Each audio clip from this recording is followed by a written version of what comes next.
Then we're a little close over the town. Would like to call the meeting of the Board of Education retreat to order. Adam, will you please call the roll? Mr. Argo. Here. Mr. Horton. Here. Mr. Wynn. Here. Ms. Schaefer. Here. Ms. Casper. Here. I need a motion to approve the agenda. Second. Any discussion on the agenda? Got it? All right, Mr. Zink, please call the roll. Mr. Wynn. Yes. Mr. Horton. Yes. Mr. Argo. Yes. Ms. Schaefer. Yes. Ms. Casper. Yes. Do I do this one now? First of all, yeah, it's in the front of the folder. Pledge allegiance first. That's your of the this is around. So just to get us all acclimated, wait. Pledge allegiance first. Yes, we're gonna do pledge. Oh, I'm sorry, first. Join me in the pledge to the state of. I pledge allegiance to the flag of the United States of America and to the republic for which it stands, one nation, under God, indivisible, with liberty and justice for all. All right, just to kind of get it acclimated, first of all, welcome, and it's a beautiful day outside. As Mr. Zink said, the snow is finally melting and we can kind of see the grass, right? I know the groundhog says it's 6 more weeks in winter, but the last couple of days or so, really, really nice. At your stations, your close stations, we're all a little bit closer probably than anticipated just because we want to make sure that the video captures that. You should have a folder like this. This should be everything that you really need for the next 2 days. On the left-hand side of the folder, you'll find kind of the board docs agenda, and then you'll see kind of what I call the working agenda, which is the same agenda, but board docs is a little bit less formal format. You also have the PowerPoint there. If you're like me, sometimes you like to take notes. And then on the right-hand side, you will have all of the handouts that we will engage in order that they kind of appear throughout. So we'll be referencing the right-hand side, and again, then the left-hand side of your agenda and your PowerPoint, if you'd like those. When I was coming into the Y this morning, she said, "Oh my gosh, are all your meetings this long?" And I said, "No. We're here for a retreat, and the purpose, is for us to just continue to calibrate together, to get to know each other, to kind of review some functional documents that really just help governance and help us keep a pulse of how things are going, and really just to engage in really healthy dialogue so that we can come out kind of feeling refreshed and revitalized in our work together. And some of us have been in that work together a little bit longer. We have 2 new board members, and so anytime have any team members, I think it's a perfect time and right opportunities to calibrate. So with that, I'd like to start about the purpose of our retreat. I shared a little bit, but what do you envision as the purpose of the retreat? What are you hoping to come away with or come out? Picture the team building. Oh, they're coming, Ben. Yeah. They're coming. Yeah, team building. What else? Wish for it. Yeah, right. Well, I think on a North Star, that we're all headed in the same direction. yeah. I would think a better understanding of each other and why we're here and what we feel is our goals, that we're all rowing in the same. And kind of putting together what you and Ben said, like knowing each other like people, but then also knowing each other as our board member views. And then I would extend that to, particularly for Adam and I, our different roles and responsibilities, right? As kind of like the administrative versus the board member role and what the difference is and what that looks like, let's say that. Anything else? You kind of stole on, but no, it was the making sure we have a firm understanding of roles and responsibilities and the work that we're tackling forward, and then making sure we're aligned. Yeah, now there's really nothing left. Yeah. I was just thinking, since I'm newer to this, just having a better understanding of how I can work more effectively with everybody else. So I'm drinking from the fire hose here. So I think, these are the ones that I had kind of generated as ideas beforehand, but really I think we've covered all of this, right? To build an effective and efficient leadership team, governance team, that's probably what you'll hear me call it most times. To build common understanding of expectation and processes, to understand roles and responsibilities, and to define working together. So in the Lakota truest sense, we're going to define we today, right? Who we are and how we work together and how we move forward together. And so I think an important part of that is understanding how we all got to this table and why, right? So let's take a few minutes, and I want you to think about this, and I am going to invite you to share, okay? So 3 questions kind of up on the screen, also on your PowerPoint slide there in front of you, if you want to peruse it that way. Why did you run or agree to serve on the Board of Education? Describe a moment in public education that shaped you. And what do you hope this board protects or advances? So what in our history or tradition do you think is worth protecting, or what are you hoping to move forward? So think about those questions just for a second. I'll give you a few minutes to kind of acclimate your thought, and then we'll just kind of share around the table.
Yeah.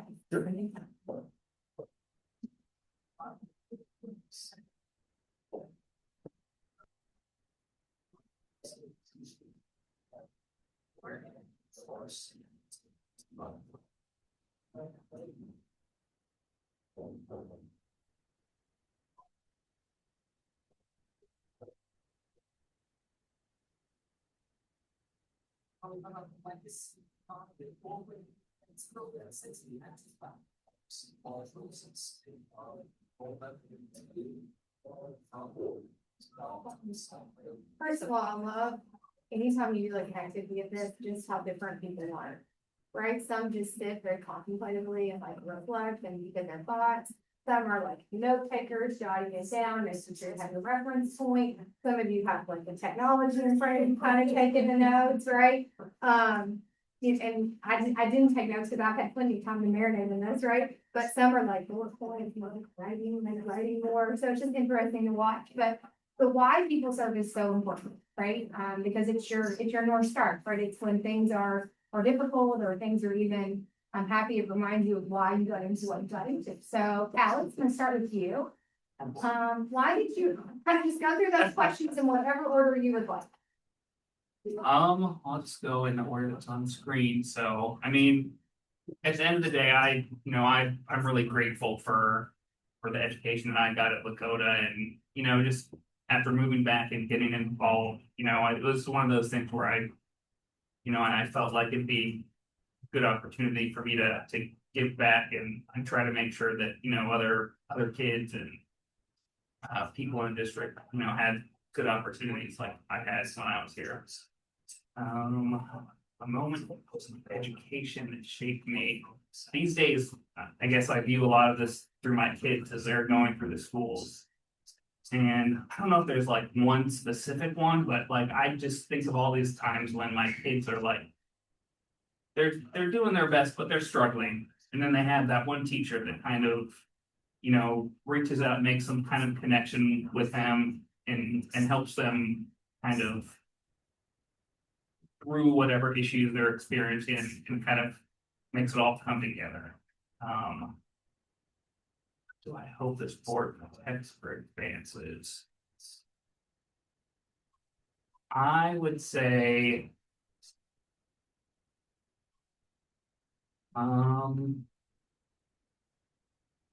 there's a lot of different pieces that kind of shape how our school district continues to evolve. And I guess for me, making sure that when people are thinking of, all right, well, I'm looking to move into Cincinnati or whatever, or that Lakota is kind of at the top of the list for them when they're like, all right, what's a good district that will help my kids out? And then I'd also say maybe, part of that I think is our facilities plan. So I'd like to keep that moving forward as well. I think those are those questions for me. Adam, what about you? Well, I agree with the previous treasurer, Ms. Logan. She told me, she got to know me at some of the conferences and got me to come up here to work with her. I initially had told her there was no way I ever would do that, but then she got me to come up and to see the way that the operation was not hand-me-down buildings was actually more professional. That really appealed to me. The moment that I would say that really kind of shaped me would probably been the first district that I worked at. It was a high poverty, and I really got the sense coming from the state auditor's office. Sometimes I felt like what we were doing didn't really matter, or not, maybe it didn't matter, but maybe people only paid attention if something was really wrong. It didn't seem like it was like really driven work of, really like moving the needle with a bunch of people. So when I went there, I could see that the more I worked to free up money, save money, change the way they were delivering the funding, that could really benefit kids that might have not had certain opportunities. So that was really what made me really fall in love with the work that I do.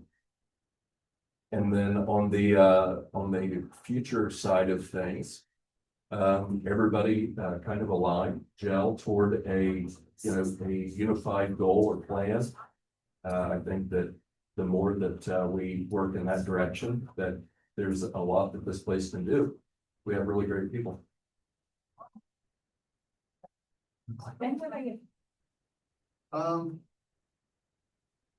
I did both. I ran and a legal certified Board of Education. I was asked to, I gave it some thought, but decided to do it. I know I've got sisters in the district. Brother who graduates this year, and obviously I was here in the district just last year. I like Lakota. I love Lakota. I really do. I had great teachers, and you have. I'm really not a complainful person. Like it doesn't feel good to just complain about do something about an issue. And so just kind of having an alternative voice at the table, I thought was something important. A moment in public education that would say shaped me. I can't find like a specific point in time that was like somebody aspiring to be on the board or something like that. But I just know that there are, different teachers who took time out of their day or something like that to kind of have a relationship, go above and beyond in a professional manner to kind of develop you as a student. And, sometimes it wasn't always a teacher. I recall my Algebra 2 class, I'm not math guy at all.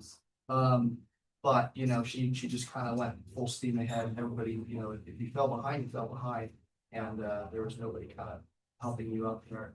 And it was getting close to the exam, and I really needed to get a really good score on the exam.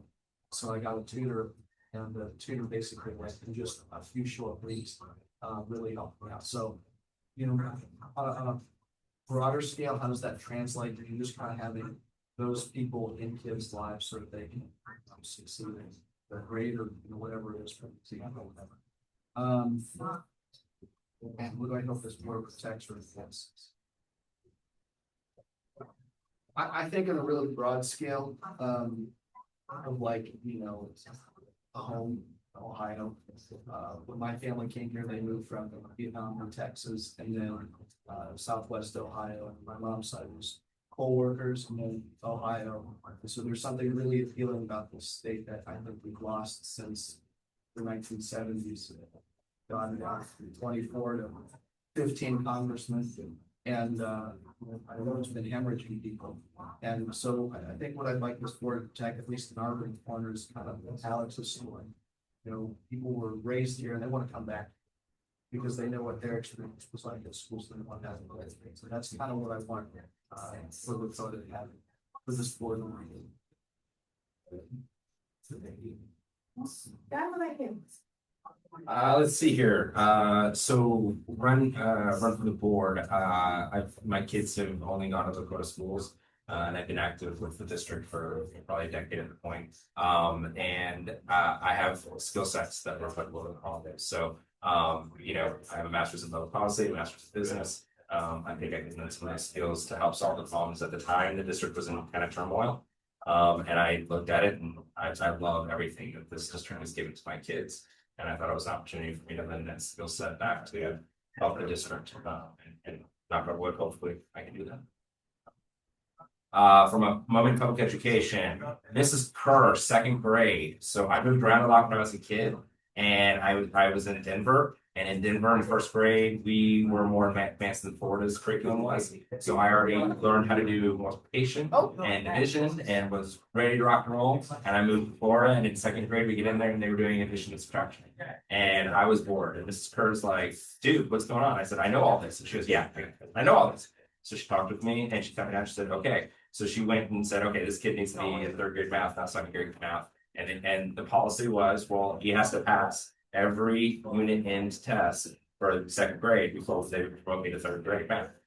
And so she changed her class where she was teaching the class and then would have them do work and then take me in the back and then quickly like go through the subject matter. I'm like, yeah, I got it. And then I would take the tests and all that. So over the course of about a month and a half, did all the stuff to kind of get it. And then I could go on to third grade math.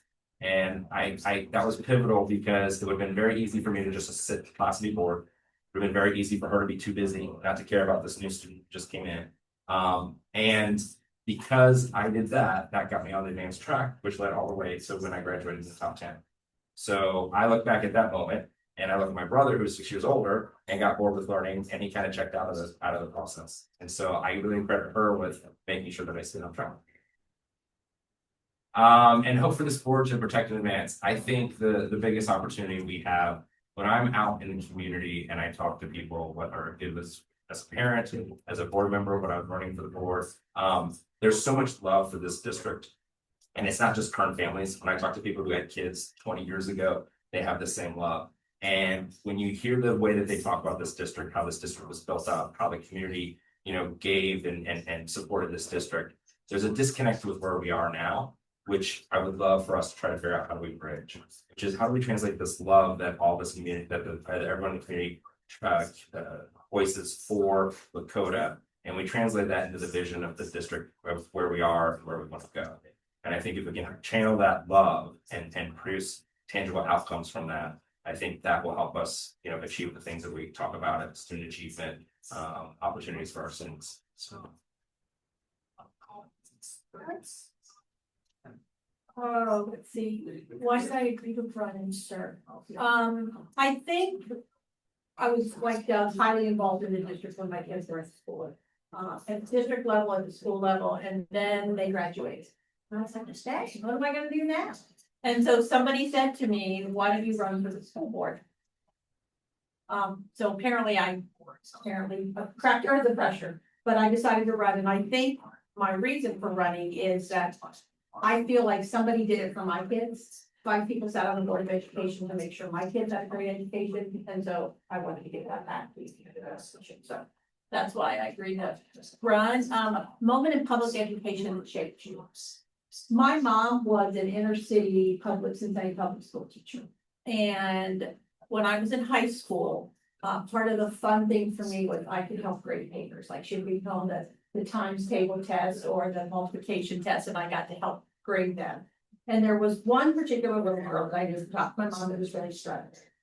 Like week after week, I graded her tests, and once in a while she got 1 or 2 right, but the one she got 1 or 2 right, then something she's gotten right the last week she got.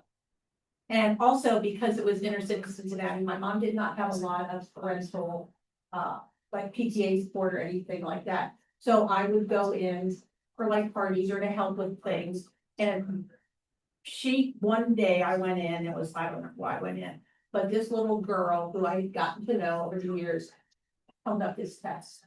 Like she was being, because she had gotten most of it right. She maybe got 1 or 2 wrong. And she talked about how hard she worked and how my mom helped her as a teacher. So for me, that literally made me decide to be a teacher. So I still remember her to this day. Her name was Joanna. And she was adorable. And to this day, I remember the smile on her face when she saw what she could accomplish. So that's been a defining moment for me. What do you hope this board protects or advances? A little like Doug, I think we want to protect our history and how we got where we are. But I think we want to capture the love that people have for Lakota, but move forward. And how do we balance that? You will hear sometimes people say, well, I want to go back to when Lakota was this, or I want to go back to when Lakota was that, people that have graduated from here. And I think that's because of their love for the district. And so how do we capture the loyalty that we have, but know that we have to move forward because education is changing and the future is changing. So how do we, like Doug said, I think balance those two so that we get a good representation of being able to move forward and give these students what they need to succeed while preserving the history and the legacy of people love. Why did you run? I moved here and I saw my daughter, who was the only one who started kindergarten, go from 18 kids outside of Columbus at her school to 27 here. And I was that parent who within 2 months of moving here showed up at a board meeting at the mic and said, what the heck is going on? Got educated on school finance. And then was asked by the superintendent at the time, Mike Taylor, to run for the board. I said, no way, I have no interest in anything political, and he wore me down and said that's why I needed to be on the board. And therefore I ran. Describing a moment in public education that shaped you as a kid. I moved from a suburban Chicago school district that was, I would say, similar to Lakota, to a very small town K-12 in the same building, no walls in the elementary wing. 38 kids in the graduating classes. And I saw just how different one school could be from another. I had gone from 4th grade in my old school to starting 6th grade in my new school and was still learning what I learned in 4th grade in my old school. So it just, again, was a very eye-opening experience of how all schools are not the same and how things have changed. And then what do I hope to protect? I think the beauty of public education is it gives every student, regardless of their starting line, the opportunity to succeed and change the trajectory of their life. And I hope that we can continue to maintain those opportunities for all kids and a full breadth of opportunities for them to take advantage of. Wait, for 1 second. Can I remind everybody that the microphone is up here and there's noise coming from out there. We need to really speak so that when the recording is on, like the people that are home or watching can hear us. That's background noise and then the microphone being right there. What do you do though? Take your voice, you gotta take your voice. So just to kind of finish this one out, why did you agree to run as someone with education? When I moved to Ohio, I didn't know Lakota versus Sycamore versus Indian Hill versus Lockwood. I had no idea. I grew up in a place where there was one high school and one middle school and a couple of elementary, so I just thought place.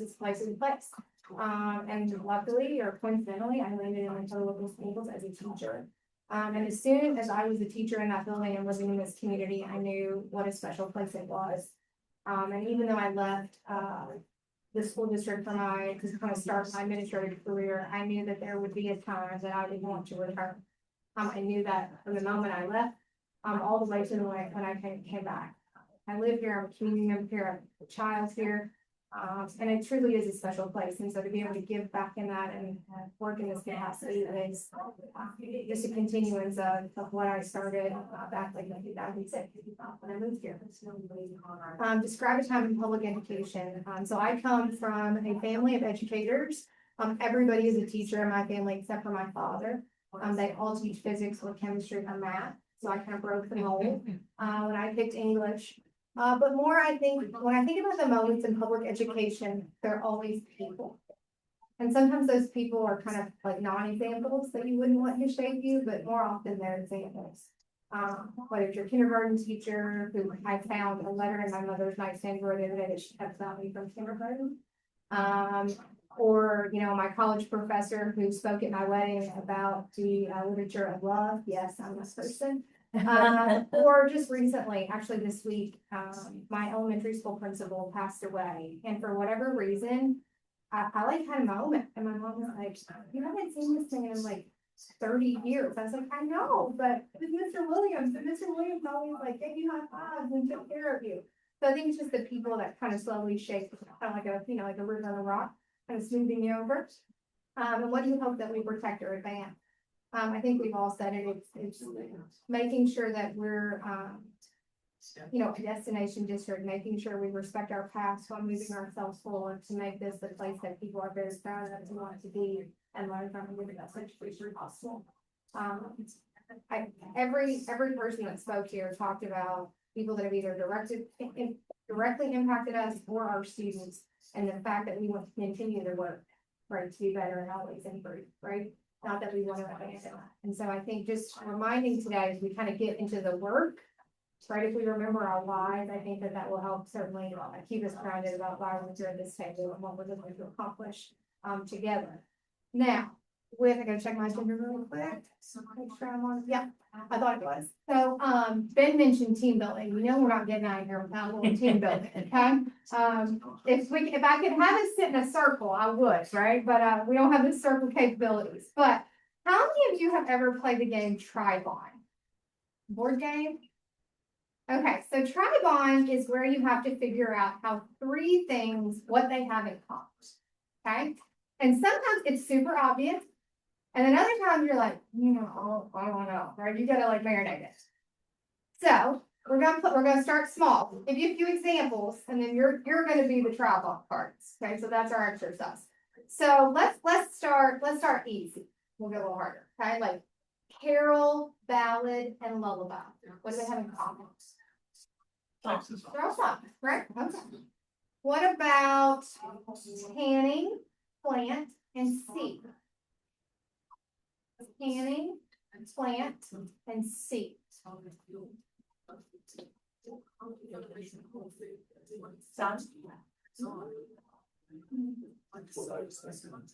I was thinking that would be sun. I feel like that could be an applicable answer, but that's not the answer.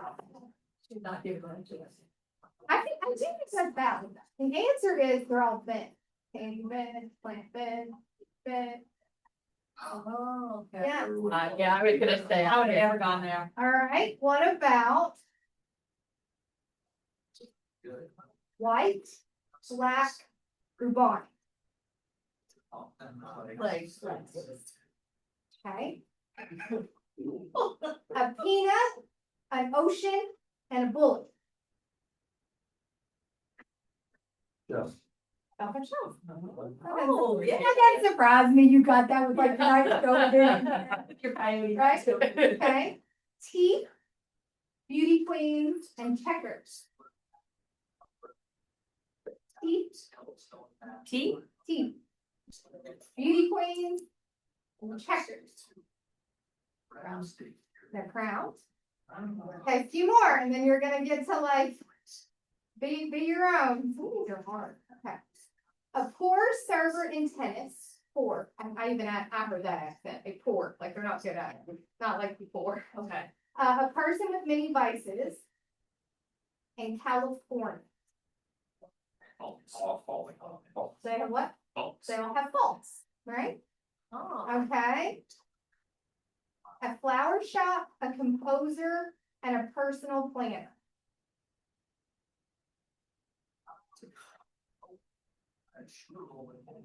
Flower shop, composer, and personal planner. They make arrangements. They make arrangements. Oh. All right, last one, and then you're gonna do the activity. A hobby store, a fashion show, and a car dealership. All gonna lose your money on. What is it A again? hobby store, a fashion show, and a car dealership. They all have models. They all have models. All right. Now we're gonna get together, but you're gonna be the cards. So what I mean by that is you're gonna have 3 minutes. Okay, you're gonna break in groups. 2 to a group, 1 group will have 3. That's because of our number. You'll have 3 minutes to find 5 things everyone in your group has in common. But there are a few rules. There's nothing work related, so you can't say we're all board members. Or like we all value education, right? Can't say that. Nothing obvious. Right? Like, let's say there's 3 men in the group, you can't say we're all men, right? So nothing obvious. Okay, so it has to be true for every person in the group. The more unique or surprising, the better. You can think experiences, preference, habits, right? Random life facts, doesn't matter. But at the end of the 3 minutes, you have to be ready to share your 5 commonalities that are not obvious, not work related, and true to everybody in the group. So we're finding commonality. Are you putting us in groups? I can, would you like me to? Okay, so then I would like you to be with Adam and Julie. So that's my group of 3. Alex get an extra minute. I want you to be with me, and then Doug and Kelly will be together. Okay, 5 things, and I'm gonna do this. That's right. I'm gonna time it. All right. All right, Alex. Okay. All right, one thing. Your family was Yeah. What about?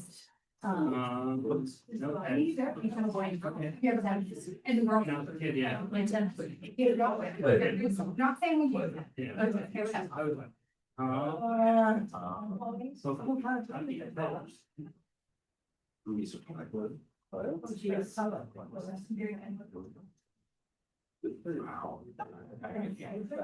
I like all kinds of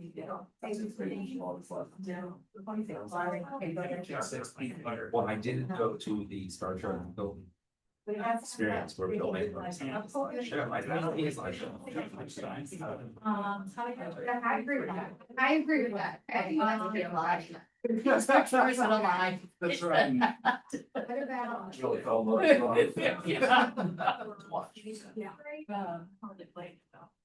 We got a guest on camera, so I guess I need to say.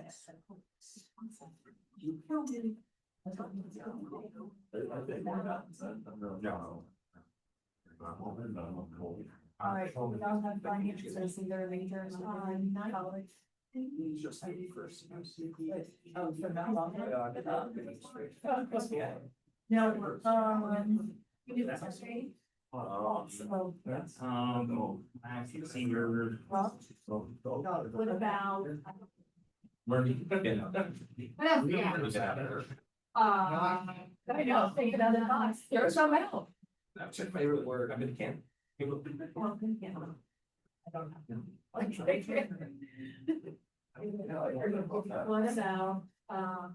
Sure, who's dry six?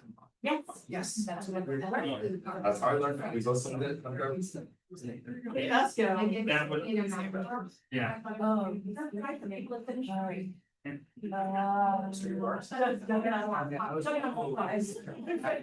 How many cards did I go?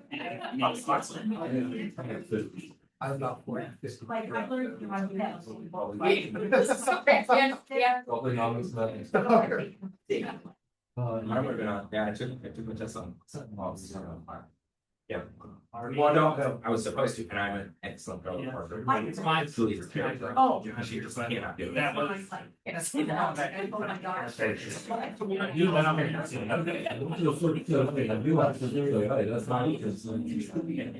only do the, not the, yeah.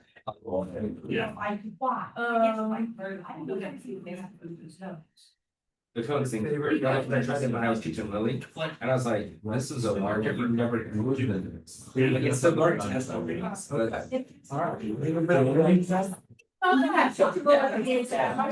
Yeah, it's a weird. Usually in the work, no, not for the. So I was saying, oh, brings it to my test. Something bad, but we're gonna run out of time, it's like 2 minutes. Goes to neighborhood. It's like, no, it's like 40 feet down, 40 feet, and the speed limit was 30. And so basically you go, you have to go up it, and if you broke the speed limit coming down, this will fail. And then you just start right again. And so you actually wanted that one because they taught you that. You don't ride the brake until the speed limit. And it was supposed to happen, right? So I got. Now we have five. Yeah. Where you fly from, or to go to the Japan. Everyone said, go Like to. you wanted. Yeah. I mean,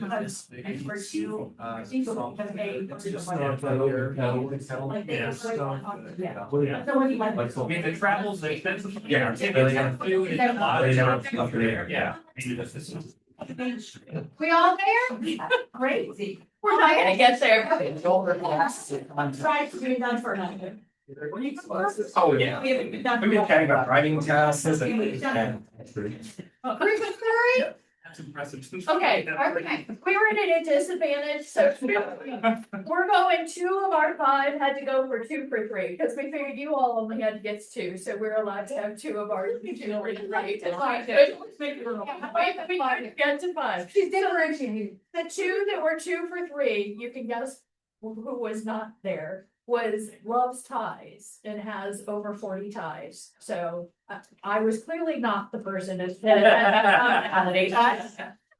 And then 2 out of 3 prefer Diamondback is their favorite ride at Kings Island. Again, is the one who gets motion sick. That was clearly not me either. Did you participate in this? I tried. And then our 3 were that all of us, our favorite color is blue. Okay. We all What have. shade? It's not light berry, come on, we have to go for the commonality. And we have all owned dogs at one point or another, and we all have Dr. Pepper as our favorite soda. I want more of that. Yes. Yes. I mean, it's not bad. Interesting, that's not a. Right? So, yeah, we were kind of stretching on some things, cause you know, there weren't a lot of. We covered a lot of ground. We did. A lot of ground. Yes. I do. My playlist has about 5 October things. There's too many flavors. Except for the Whitworth season. Because the hot dog makes it Whitworth. All right, Alex and I, we both have no pets currently. Alex had a pet growing up. I've never had a pet. Don't do the thing. My child wants a dog, but we have no clue. We have both lived in Kentucky. And driving tractor might have been our first vehicular experience in driving. I drove mine to school, my grandpa's. We do like chocolate and we do like peanut butter, but when you put them together, then you've got some synergy. We like the chocolate peanut butter combo. So both guys. Yes, or Reese's, yes, but separately, like Cheesecake Factory, like I might have to partake of the Adams Drizzle cheesecake. Peanut butter and chocolate. We're both married to our high school sweetheart. That will be the only time I ever uttered that out loud. I hate that phrase. Now, everybody that watches the Yes. meeting will now have that. Wanted to be known that I did not like mine either. Noticed that that was 3, but I avoided it for a long time. But Alex's story, if you haven't read that on Facebook, it's super cute. Super cute. And we both want to go to Japan. So we've traveled, you know, quite a bit, but we feel like Japan is like different enough, and I feel like everything would be super orderly, like. Yeah, so that, yeah. Can we ask a follow-up question? Yeah. Was the tractor driving a regular thing to school or just a like one-off It thing? was a one-off day, at least at my high school, and the girls were tractors. That was Everyone? Everyone, yeah, everyone. On the main road. The city, the traffic. There's a line of tractors on 737. That says a lot about your school, like. Kelly has to move the main road. Like, I just driving on pilot. We only got one road, and you only have one stoplight. I mean, come on now. All right, Kelly and Doug, who apparently are overachievers and finished first and then had time to chat. We did, yes. Okay. Yeah, so both of us are members of the Lakota Optimist Club. We both have a boy and girl offspring, and the girl is the oldest for each of those configurations. This is a technical term. Our favorite sport to watch is college football. We both have been to Canada. And we both learned how to drive on a manual stick. That's a good life skill. It is. It is. Yeah. I feel like if you're ever gonna be a valet, I'm like, yeah. Well, seriously, so when I was at the superintendent's conference, so you knew you were in Nashville, because Bowling Green, Kentucky is like 45 minutes north. There's this whole line of Corvette, and there was only, some of them were 6 shifts, and only one man at the valet knew how to drive. Oh, I like together, like, you're on it, but they got tired of bringing them out of the garage, so they all just put them in a line, like right in front of the passenger. Yeah. All right, so the point of that exercise, you're like, what were we doing? It's, I mean, just like Travon, there are some things that maybe aren't obvious about us all, but we have commonalities, right? And sometimes they're gonna be innate, they're just gonna click and they're gonna be there and we're gonna go, perfect. Other times we're gonna have to work for it a little bit, right? Sometimes we might have to get two out of 5, right? But I say that because we're all coming from various places, various backgrounds, various experiences, and those all shape who we are, right? And sometimes, particularly when you're kind of in the weeds in conversations, it's like, oh, we're not on the same page. But if we keep iterating and keep talking it through and keep thinking about it and appreciate where the other person is coming from, you can find those commonalities. Now, sometimes those are a little bit more of a stretch, right? But sometimes, oftentimes you can get there. And like I said, sometimes it's that compromise and sometimes it's like, this is a challenging subject. We got more than one group member. We're going to have to punt and pivot. But I think that's important as we kind of start to engage in some of our conversations today, that we're all here, whether it's why we serve in our storytelling or whatever, we are here for the same purposes, which are to serve the local schools and do what's best for our students. And to make this the destination district where people want to be, and to really value it. So, I don't know how to smoothly transition that into executive session. But we need to, break for executive session, and because we, don't have public speaking say in the audience, we can actually say it, but we do have another reserve. So I need a motion to enter into executive session to consider the appointment, employment, dismissal, split the motion, for compensation of a public employee or an official of right. I would like to 1, 2, 1, 4, 2. Right motion. I'm second. Second. Mr. Zick, will you please call the roll? Mr. Horton, Yes. Mr. Wynn, Yes. Mr. Argo, Yes. Ms. Schaefer, Yes. and Ms. Casper. Yes. So what do we want to do? We want to stay here? I'm fine, like you've stopped.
That's why I put some at your fingertips. Okay. I know.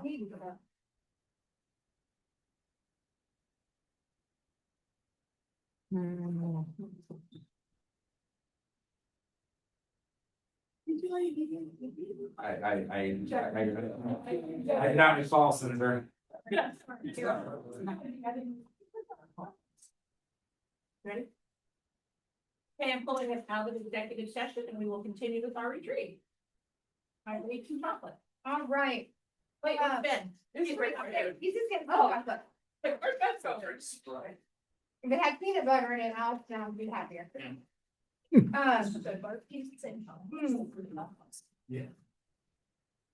So if you, Close. the first handout that we're gonna kind of reference on the left-hand side, or the right-hand side, excuse me, of your folder is our, governance operating norm. If you remember, this is a document we've actually been drafting for quite some time, since our very first retreat with each other about, I don't know, 18 months ago, 20 months ago, we started building a version. Disney started, in our second retreat, we added some, or maybe it was our third retreat, we added some things to this.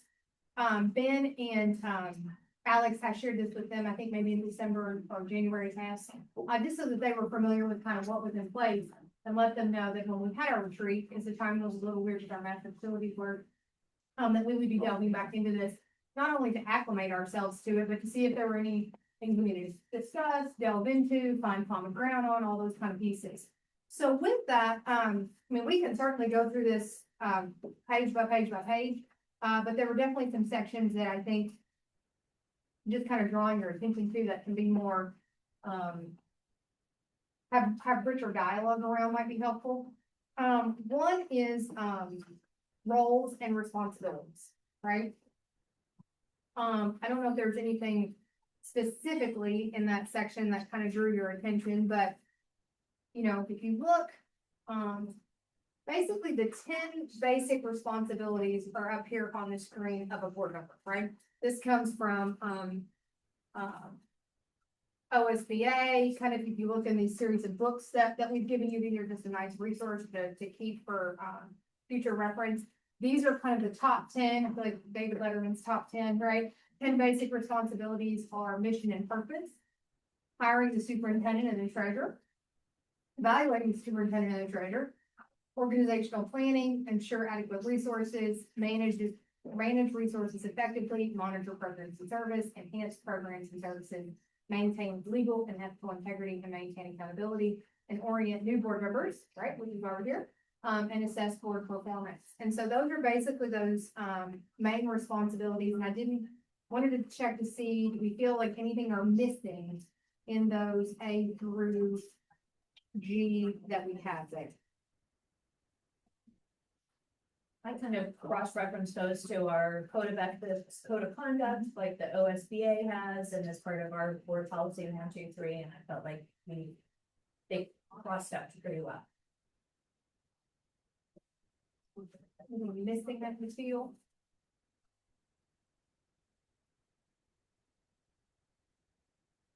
Are there questions for Alex and Ben being new to, on any of these? Understood This or? Yes. with this? Well, that, yeah. That's Kind of how they cross off. And A through G on this portion. Roles and responsibilities.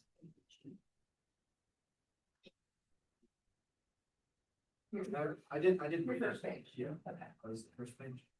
Oh, okay. I think, I don't know if you have it. yeah, I Right think this there. first A lot of section, things. this first section of this document is trying to capture those 10 basic responsibilities. Right. Where do you continue to, as we continue to go through this document, it's more when you get into like the weeds of what does that look like, right? Or what is the day-to-day process of being a board member versus the big kind of umbrella, right? So that first section is kind of umbrella and responsibilities of what are your roles and responsibilities, which we'll continue to talk about a little later on. But then as we continue to go, they get more in the kind of day-to-day kind of aspects. So kind of moving into like meeting agenda and development, and I'm gonna hit the highlights of this, Facebook, just kind of like the cliff notes or the spark notes. I don't know what's being produced these things. I don't know any version of this, but basically when a board agenda is made, what happens is the Wednesday prior to the board meeting, Adam, myself, Kelly and Doug are president, vice president, come in a room. And we work through the agenda together and collaboratively build that, as making sure that we're not missing anything, any topics that some are running lists that kind of make it onto the agenda. You know, we also talk about if we have a meeting for an executive session, anything of that nature. Something then- else helpful to add, for Ben and Alex especially, is believe it or not, a lot of these things are reoccurring at the same meetings every year. And so a lot of times you'll take let's say February, the February template is probably going to be starting from February of last year, because sometimes we have very prescriptive things that we have to do at certain times of year. So it's not always random or unique. I think E, if you look at E, we're actually working on building a yearly calendar that has those things by month. So like, for example, when does the forecast go, right? We'll have to change that based on the next. That wasn't changed this year. Right. So legislation Um, changes again. And the reason that's important, I know we think about it, like, it's really a board document, but like, when you think about new, staff members, so like Tony, right? HR, he asked me the other day, when do we put contracts on calendars, right? Well, every district is kind of different. Some put them on in March, some put them on in May. We tend to do these in June. Like, we need to capture those on a yearly calendar, not only for the Board of Education, but also for the different departments that, impact those agendas, so that they kind of know and have a working proactive approach about when those things are going to come up, so if they're working towards that. When do we think will happen? I would hopefully say, yeah, speaking of, I'm hoping April. I was hoping by December, and it just kind of got pushed. I'm not gonna lie, but I'm hoping by April.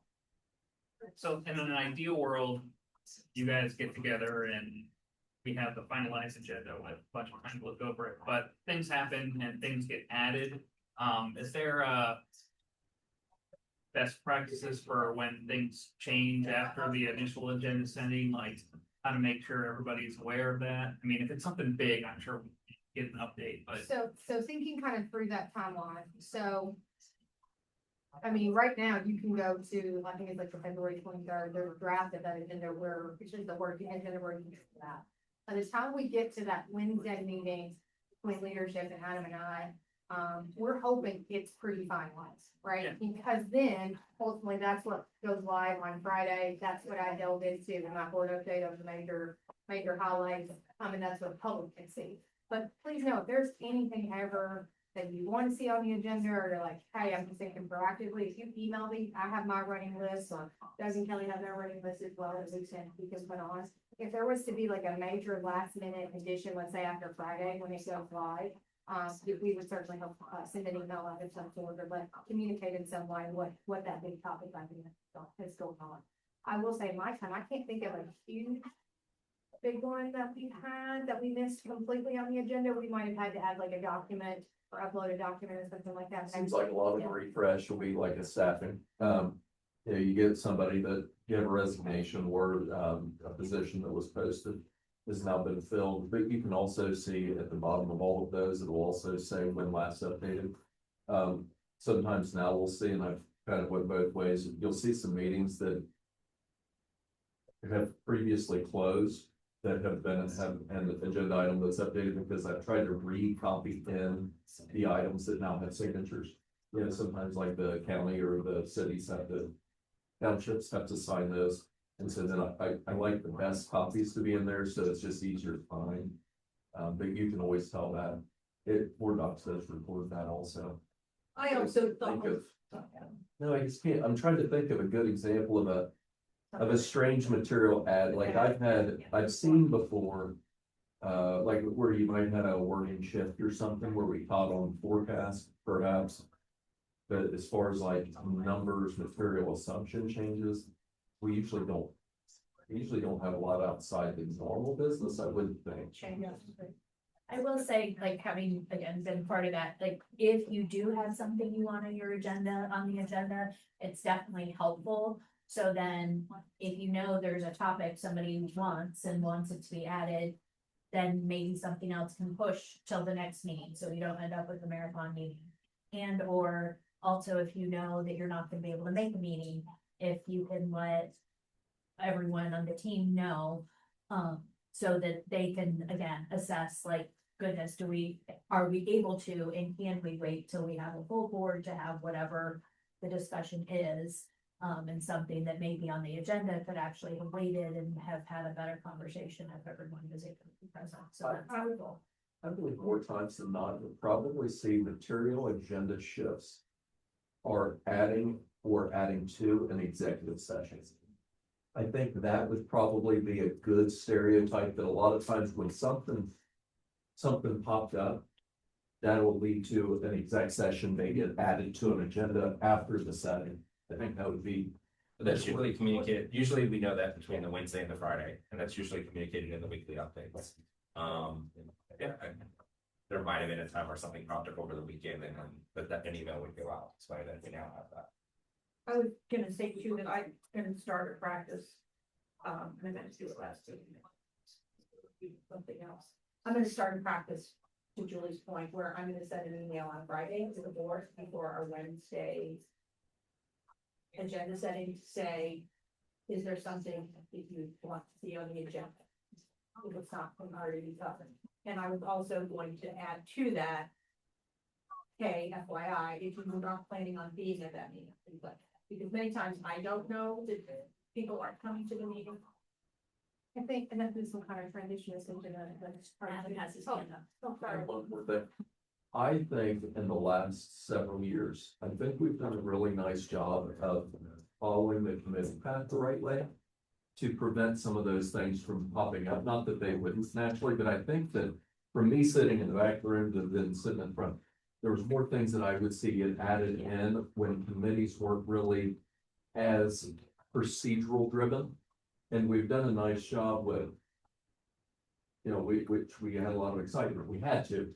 When things are very, processes aren't personal, and we've had to follow those, and I think that has been something helped with a lot of those, what used to be regular agenda ads that aren't so regular. Right. Like that any longer. I think, kind of going into that next section on question on meeting agenda. And kind of to Kelly's point, a lot of you in your individual meetings, you will tell me like, hey, can we see this in the future? And I put it in my calendar as like a running log. And to Julie's point, I have a running list and sometimes I'm like, well, we can't balance all that. We're gonna have to split that over a couple of meetings. So I think oftentimes, those come up kind of either formally or informally in your individual sessions where you're like, oh, I'd love to see this in the future. And I just kind of write it down and that's super helpful. But questions on meeting agendas, please, please, please, if you ever, and again, I try to provide that kind of large scale overview of things that we might have questions or things that we go, what is that? In my board update, but if you ever have questions, please, please, please get those to Adam or I or Doug or Kelly, in advance, because again, we just want to be as proactive as possible at the table and come to the table armed with the information which is what we have. Sometimes we can do that on the fly, like in the thing, but sometimes you might want data, or you might want some financial pieces or something that we need to reach out and collaborate with other departments with to make sure that we have that data to bring to the meeting. So any questions you have in advance, as soon as you have them, whether that's Friday, Saturday, Sunday. I think you both know from Adam and I, we're constantly available, whatever time you reach out to us. So, like I said, as soon as you know, we'll start to work to make sure that we have that data or that information or question answered, before the board. There is sometimes too, and I think Doug has done that, I know I've done it, Julie's done it, where we ask questions. We ask you ahead of time for something, but we also say, we're gonna ask this question in the meeting as well, so that the public can hear the answer. And that's in B, yeah, no, and I think that's very helpful because, like when your teacher tells you, if you have a question, probably likely that somebody else has the same question, right? So we try to, if you have a question, work that into the actual board meeting so that the public hears that as well. That's a good point. I'm gonna, I'll commend Alex the other day. I think it's like maybe right before the first or second board meeting, he called and said, hey, I just got a few questions, don't want to bother you. He said, no, I appreciate it, right? I love asking that you ask proactively, and we were able to have a conversation and hopefully feel better about that conversation before going into the board meeting. Have to take that. Because our job is to make sure that you feel equipped with whatever knowledge you need to take the best action in that meeting.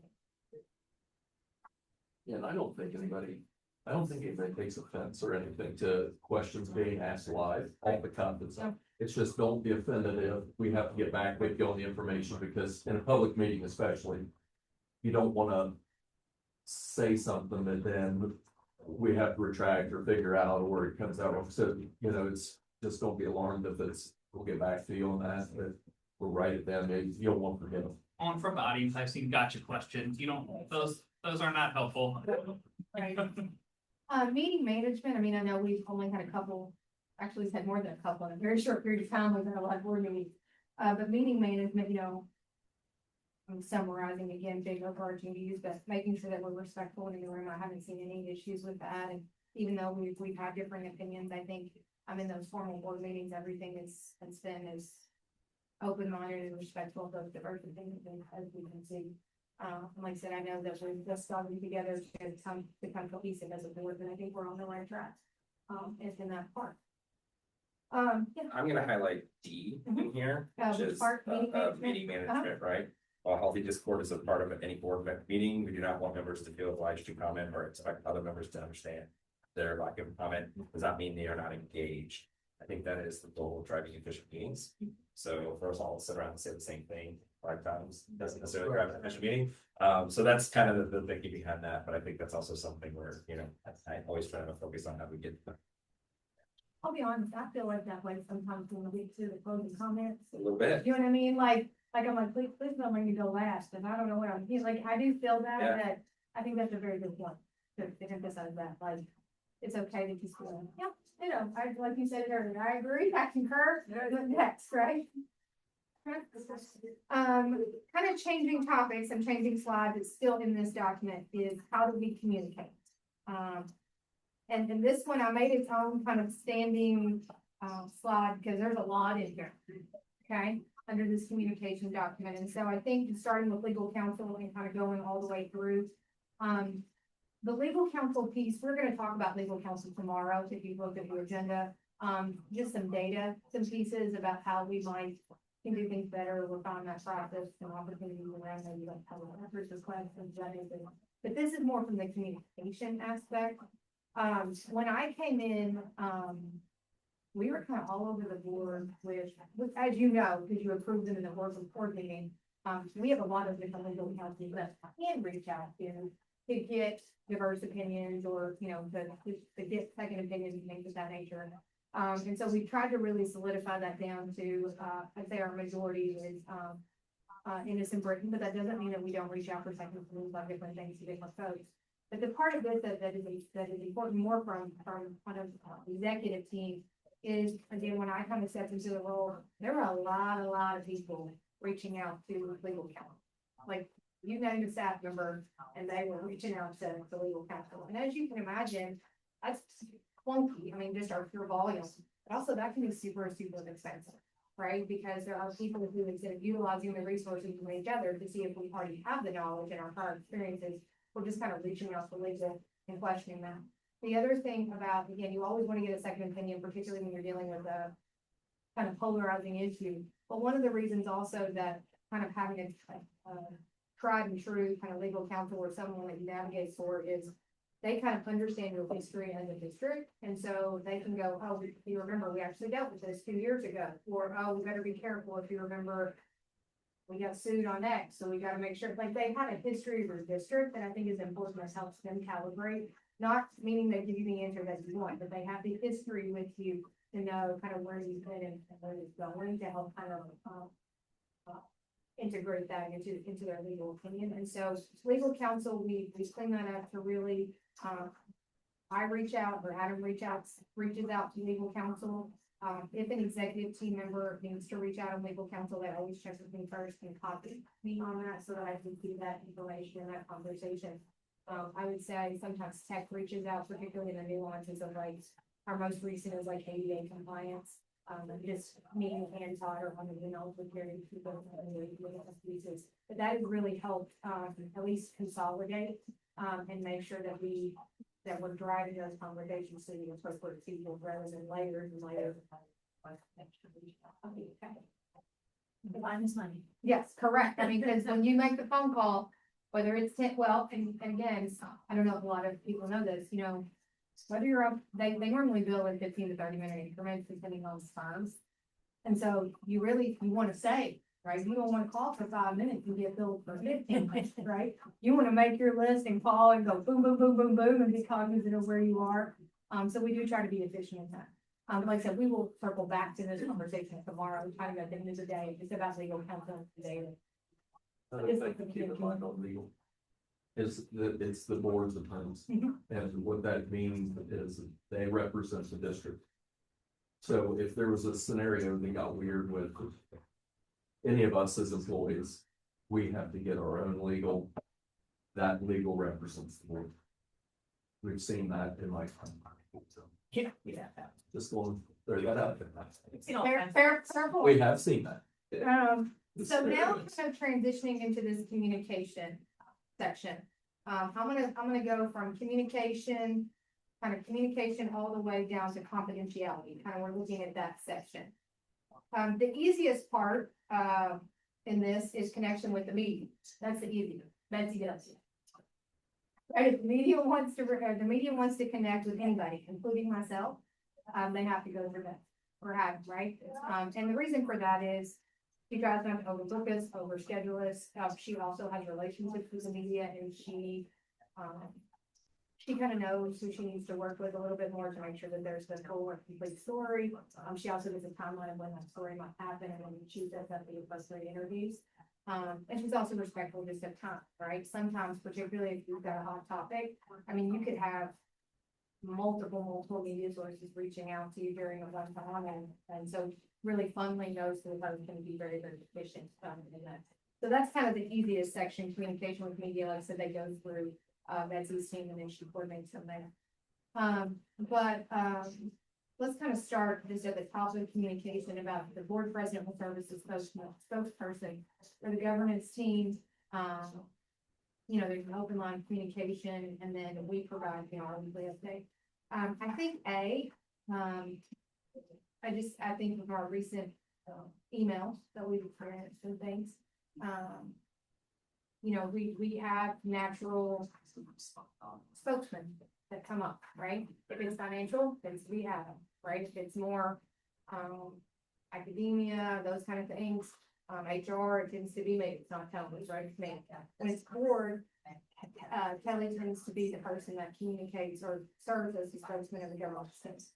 Ben and I had a conversation the other day about, she's representing 7 people, right? Really 5 people, but she's representing a governance team, and it's how does she communicate the result and making sure that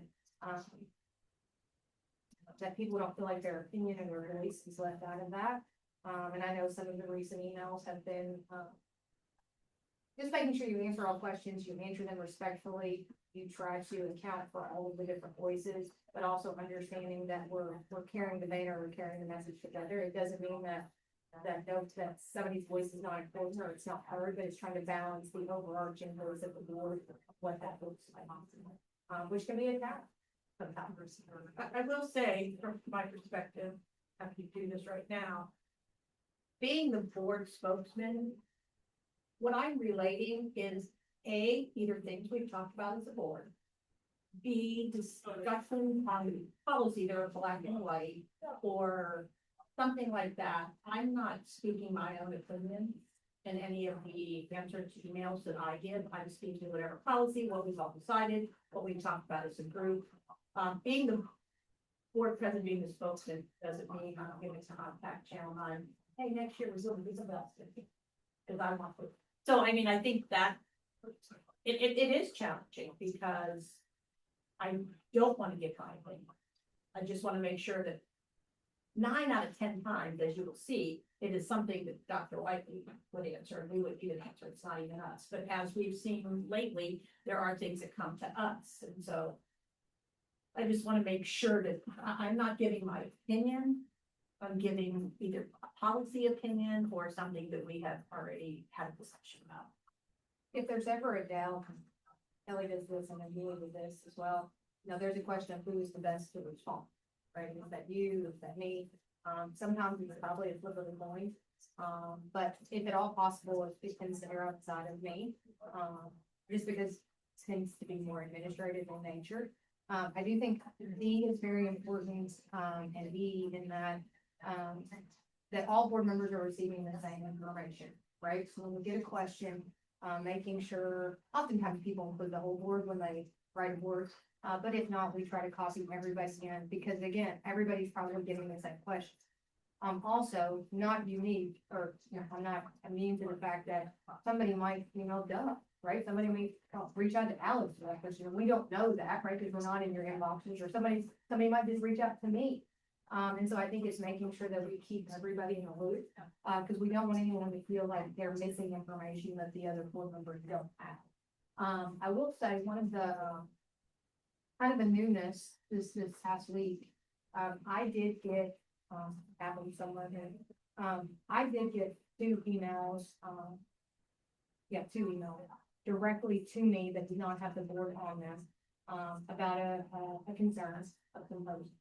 And, they were specifically referenced to one of you. And, I did not copy the board in on my reply, just because it was about a person, not the board. Now, some of their comments were about the board, so I won't think of that, but because it was a personal piece, like, because it was about one of you and not really had some opinions, I decided instead of copying the whole board, that I kept that isolated to that one person, so that I wasn't kind of sharing that with those opinions with the whole one. Now, if you tell me, hey, I want to see them, I'll absolutely, but I will tell you that there were two emails to me, this week that were just to me, that was have, to my knowledge, they have they on them. And so I just responded to that person directly. And in full transparency, I did use the board's response on a similar issue to those. So I wasn't starting from scratch, so that they had a very similar thing, which I did a little more context for them on the question. But that's the only time that I've really done that. Normally it's to all, but because it was more personal matter than governance team, so I did that. And there is a time when you will get a person if they, and, where they will ask you for whatever, they're gonna want a response. You are free to answer those. You are free to answer that email. The protocol would be to copy the rest, just so the rest of the board knows. So that if we got an email, what are you talking about? So I would say that in the instance where you get, because we do occasionally get personal emails. That question, want to know what you did, or what you do, or what you did, or what you want to do, or what they think you should do.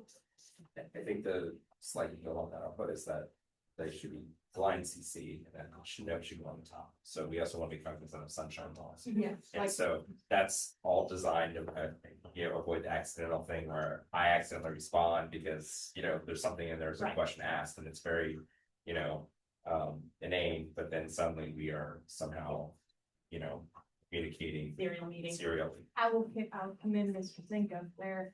When I was new to this role, he was like, hey, this is how I send my updates. If you ever notice, they have like all board members over one copy that, normally bold and italics. I kind of got into that habit, and I do think that is a good habit because it prevents that dialogue. There was a time where we had a court order that put us at all at risk of the way we would respond, Right. because then it can potentially lead to violation of the order. And so that was how we were recommended to do it. And it is a nice way that then you can keep people in the loop without having to worry about it turning into a email thread meeting, if you will. Another thing, if you do the school board email, should we talk about who all's on that? Just there? Yeah. Because it is nice. It is nice because then it's not any one, it's the group. But it does have us and Betsy on it, as well as every one of you. And the reason Betsy was on it was because, again, the thought of that is if somebody's emailing the whole board, either it's an opportunity to share the positive, or it's an opportunity to sit in front of the secretary that perhaps makes the leader and there's a request on or there's a concern. I believe that was before. my And there's a time. lot of media requests that come to that. Yep, So, yeah, okay. just it's more efficient for her. Any questions on kind of that section? The last part of that section before confidentiality is, communication with staff. Adam and I want to be your people, right? So if you have a question, we're happy to get that in whatever capacity. We'll get you connected to the teacher, we'll get an answer, we'll get the data you need.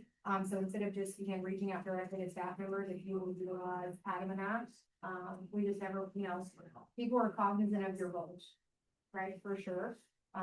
In fact, I learned very early on, even in Wyoming and here, sometimes when I send an email to people or a calendar invite, it causes people to panic, right? I'm like, I didn't mean it for it to panic, but I'm pretty superintendent. I'm like, oh, okay, you're right, but I was just thinking it was like a nothing, right? So I think making sure that, again, we use us as your communication conduit and we'll get you everything you need.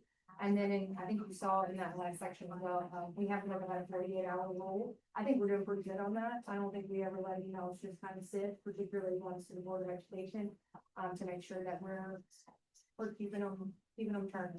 And I know, speaking of emails, public records, again, which we'll talk about tomorrow, we do have a running list and keeps it with Brody of what's been processed and what's been tracked and everything. And sometimes we do have to do a little bit of a nudge there to make sure that they're timely, just keeping a little more concept, but we're processing things. I guess a question that I had when we're talking about this communication, we talked about the email scenario, but we all have relationships with people in the district and people will reach out to us individually. Just whatever method that is. Is there a preferred way to handle that to keep the board informed, or? Yeah, I guess that's just a general question. I know there's some stuff tomorrow talking about that I saw on the agenda as well, so maybe that could be the answer as well. So I would say if it is, I think there are certain things that you all are, you can very quick answer, maybe you've had experience with day-to-day work or things, but feel free to always push somebody to have an hour, like, you can give them my cell phone number, you can give them an email, and just say, hey, that's more of a administrative thing or governance thing, they're gonna get you the answer. I think oftentimes when people are calling you, they want to be heard, for sure, right? They want to voice a concern and just know, maybe not that you're gonna fix it, but just they're gonna get it somewhere else. So feel free to, again, never offended if somebody calls my cell phone. I mean, yes, I use my office phone with my cell phone, that's what it's for, right? The other piece of that is if I get a frequent question, and I can't think of really a time that we've had this, but if I would get a frequent question, like from a couple of community members that have been pushed through the board members, I would include that like in an update, or I would include that some way for you all to know, like, hey, I'm starting to get this question, there seems to be a theme or a thread building here, this should probably just be on our radar. That will subside a little bit. It's just when you're a new board member, everybody thinks they now have the beeline to every question they've ever had or every circumstance they've ever had. So I always just say, that's a management question. I can, you know, to Dr. Whitey or Mr. Zink, it's financial. It does, I remember when I got elected, it was all of a sudden, that you had 15 questions and 47 scenarios that they wanted you to solve. And I think they're excited because now they feel like they have a voice they didn't have before because they know you. But I've always just, kind of steered them towards Dr. Whitey with a heads up that it's coming and that it's, also a heads up what it is. So if it's something curricular, she can get more, involved in before. And most of the time, that's how they move the conversations. Hey, I reached out to Mr. Horton and he directed me to you, or hey, I reached out to Ms. Schaefer, she directed me to you. They normally give me some contact. Okay, yeah. And I'll say, this isn't Lakota unique issue. No. Oh, no. No. Every board member has great relationships within their district, that's why they're board members, so it's not an uncommon thing, but if you stick with the, if everybody sticks within their roles, it's very helpful of, yeah, it's governance. If there's a policy that can be updated, then send it policy, that's a great thing, if not, shift it over. I'm just the lucky one that only has 19 people under me, and, all coaches, everybody else is under that side, so. You want to help everybody, you want to get them the Yeah, and also like from a solicitation standpoint, I also feel like sometimes we get people who are trying to sell something to the district, so they'll reach out to one of us and then we redirect it back. But then sometimes I'm also like, we'll send a note and say, just so you know, like I sent them to you, but this is not like a hot lead or, like I simply sent them to you because we've also seen where people misrepresent the relationship they have with you. Yes. As if you were encouraging the district to do business or somehow that they're trying to do that. So just again, something to be cautious of. And I'll sometimes follow up with this is simply a pass on, this is not a recommendation. We are very fortunate here. Previous district, that was a big problem after Capitol Commons. Because when you drop the card in, then your name's the one that gets dropped when they pay it forward. So we're not quite as bad about that here as I've seen. So thank you all for that. Before we get into like the second half, I just think I would be remiss if I just didn't say this and remind us all in public meeting. Anything that we put in writing, email, transcripted voice mail, that comes over your phone, text, our public record. I just want to say that and remind us, I've seen it go sideways in too many places. So just be cognizant of that. That again, you know, transcripted voicemail, that even used to be a thing, right? Texting, I know, send, but what are you talking? Texting didn't wasn't a thing, right? Like it was just email. Now. But I mean, I do think, right, but I think we just have to be super, super cognizant of that. So it's always a good reminder for that and, not here. But previously in my life, you know, I did have to call somebody and say, hey, someone take that off, we don't take that off the email, we'll take that off text, we're gonna have a conversation, because just not the direction we'll go and have a conversation. But if that ever happens, do not feel like we're just trying to get it in the right direction and have that conversation. Confidentiality, I mean, we feel like we've talked a lot about this one, but, you know, information that we share with each other, even with executive session, which is why we did the resolution that we did, is for this team, right? We deal with a lot of delicate, sensitive information, everything from personnel to negotiations, I mean, you name it. And so we just want to be respectful to all those people involved and make sure it's in the hands of results of that conversation.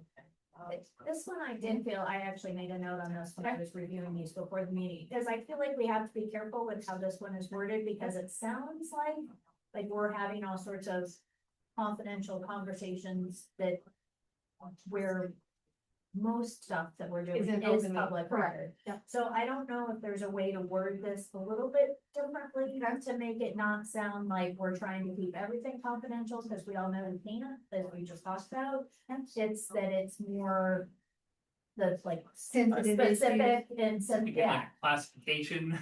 Well, I mean, honestly, everything in board meetings is public, because, so it's only executive sessions and board meetings. Yeah. really. So maybe that's. But I can also see a situation where if Dr. Whiteley had to share a specific student information with a shared phone call, that would be executive session, but that would still be appropriate because it would be student protected information. So I originally had thought just executive session was my original recommendation, and then I realized, no, there could be a situation where she's updating us before we've gotten together in executive session to say we had this issue with a specific individual, and that would also still try to be. I can work on that and I'll Yeah. I'll bring it So, back. but again, I feel like that makes it sound broader than it's allowed to be. Yeah. So, We've had that issue too, we've got an update for meeting or yeah.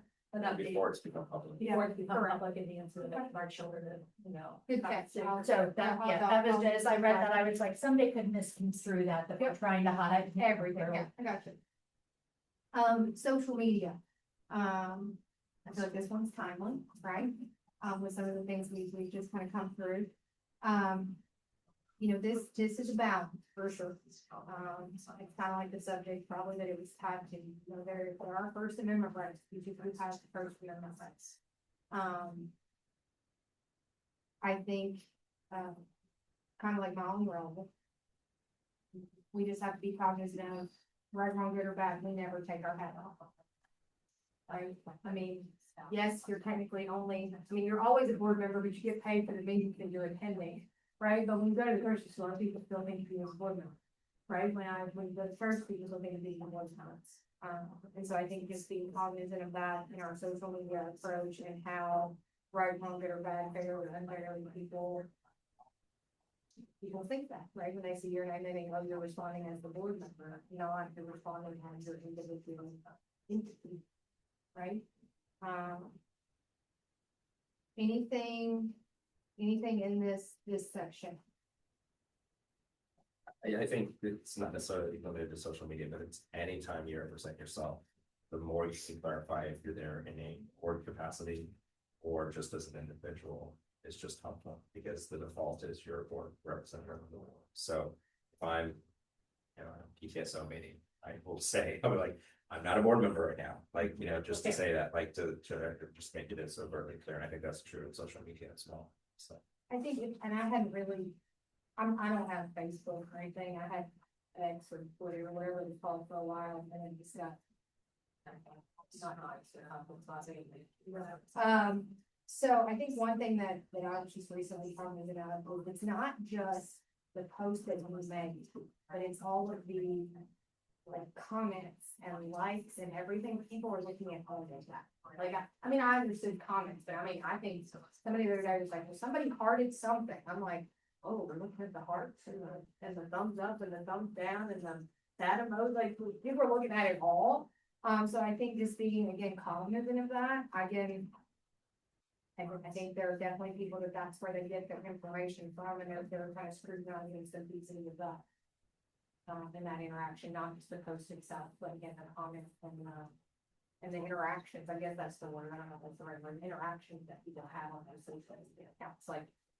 I picked up some strange things along the way. One of those being that if you put like public figure on your Facebook page, that it could be viewed more public than if it wasn't. And so that's where it probably isn't a bad idea to have, if you have a board page, if you have a board page and then you have a personal, that is a better differentiator maybe than if you have it all in one. That's where you get into things with deleting and stuff like that people get some stuff. But I've also heard that if you use your personal for political purposes, then it starts to fall under the governance of the public rules, so it really truly does have to be a personal and a Yes. elected official, and the two should cross, or else they're both considered public. Essentially, because you can't from the trainings. The context I heard was in regards to like you share a bunch of memes. Yeah. Okay, if somebody's into sharing a bunch of memes and then come election time, you change that to your board page. Now that's part of you. I guess, Just as a reminder that legally on our board pages, you cannot delete a comment, you can't hide somebody, you can't block somebody, they can say what. If you want to clarify, I don't delete or hide comments, just obviously because but if, someone says like, F yourself or something like that, Facebook does not put that as a relevant comment. So it's not me hiding it or something, it's Facebook going, well, this is a public page, public. Just Facebook provided. As long as you're using Facebook's filter and not doing it yourself. Right. That's Yes. yes. Instagram, because Facebook. it's both Meta, and that's the thing on Instagram, it was the same thing, Instagram is not hiding comments. It's filtering it. It's filtering out language. Yeah, that's right. 15 years ago, nobody would have thought this would have been a conversation. I didn't know. Well, and I think that's On the- good for us to recognize that often the legislation does not and the regulations do not keep up with technology, Right. so. Air is on the side legally of not filtering anything. Yes. Is the truth. That's what we have now. I don't have a filter at all. I don't contact details on Anything else in this section? board works. Social media piece and then like school visits and I'm not gonna gloss over this like it's not important, but I mean, if either any of you want to visit a school in an official capacity, you reach out to me. Like if you're going in an official, parent or going to a ball game, like those kind of things. I mean, but thus far, we have not had a problem with official visits. If we want to go see something, we schedule a time. I or Adam or a team member, one of us, goes to you. So the teacher knows that you're coming in that very specific way. A lot of time, I was gonna say, people will reach out and invite the board to something. Do we need to, if that happens, like, let you know or something like that? That'll be a good tie into this proper public purpose. Let's hold that. So that can tie into. You're probably like the band, like the cover as well, as to the band night or stuff like that. Yeah. Yeah, like, Yeah, I think that's The fine. natural Yeah. issues. Yeah. Yeah, so district events that we're invited to, we don't typically. It's official, Yeah. do we, Yeah. do we need to? No, you don't have to. And I tried to, I mean, this is the scope of our district is right? I mean, I came from a place that I can say this confidently. I went to every K-12 event known to mankind all the time. Because there were 5 buildings, right? And you could do that. With 23 buildings, you can't do that stuff. I tried to make it to open houses one night, all 23 in 2 days, and I was about, it was a situation. I mean, I was like in and out, like the energized are running. And so next, we always have our board calendar where things are on there, and we have our district calendar and things. And I try to pick the highlights of really big things that go in, the weekly update, like in that relationship mounting, or the certain play, or you get to music and things. But please know that will never, ever, ever be exhausted and exhausted just because it's a happening place. I mean, I remember when I came in new and I said to Melissa, my admin assistant, where's the calendar that has everything on it? And she said, you might break the calendar. I was just what we're talking about. And sure enough, I mean, you really almost have to have a calendar for building, and so when you turn them all on, it's just like color. So it is a balance of trying to keep everything in like interest of all the different personalities and everything. So please pay attention to that board calendar and our district calendar, in addition to the things we put in our objectives, because it will never be completely complicated, no matter how hard I try, for sure. So I do have a question on, like, when I read A2 and then go down to C. Yep. Like, and it talks about in A2, unofficial meetings include sporting events, performances, but then C says for unofficial visits, I need to give 24-hour notice. I'm like, I guess I'm not following that No, state I step. think- Like, if I go to a basketball game, I'm not telling anybody No, 24 hours No, ahead. I think that's just to request or schedule a classroom visit. Okay, Yeah, so I think we might need, specify yeah, I think we can that, just like, take out that during the first phrase. I day. think we can just take out that first phrase. Board members shall contact the superintendent to request schedule a Okay. classroom visit. So that's non-parental. Okay. What do you mean that's non-parental? I Okay, can yeah, clean because that up. when I, again, was reviewing this, Yeah. I was like, ew, I haven't done that. Yeah, I'm so We should be careful not, I mean, we have the right to do that, but I don't wanna be disrupting our Well, classroom. and- on a daily basis because. I mean, Ben and I just had this conversation too. It's about your role, right? When you walk, and I'm gonna say my role rather than your role. If I walk into a meeting, I inadvertently, I elevate that meeting, right? Because somebody's like, one of the superintendent there, kind of like HR big head. Even though it's just the hat you wear. So I think just making sure that we have time to communicate with that teacher, let them know why they're there. And really, you're just there to observe and see all the good stuff happening in the room, right? It's not like, I got you, but I think it's being able to communicate that, for sure. Okay, I'll clean up C a little bit. Anything, and again, this is a living, breathing document, right? Working document. It's continued to evolve. Are there any major areas, concerns, thoughts, anything we're missing, sections? I can't wait to get new strategic plan, so we can like incorporate that into this document a little bit.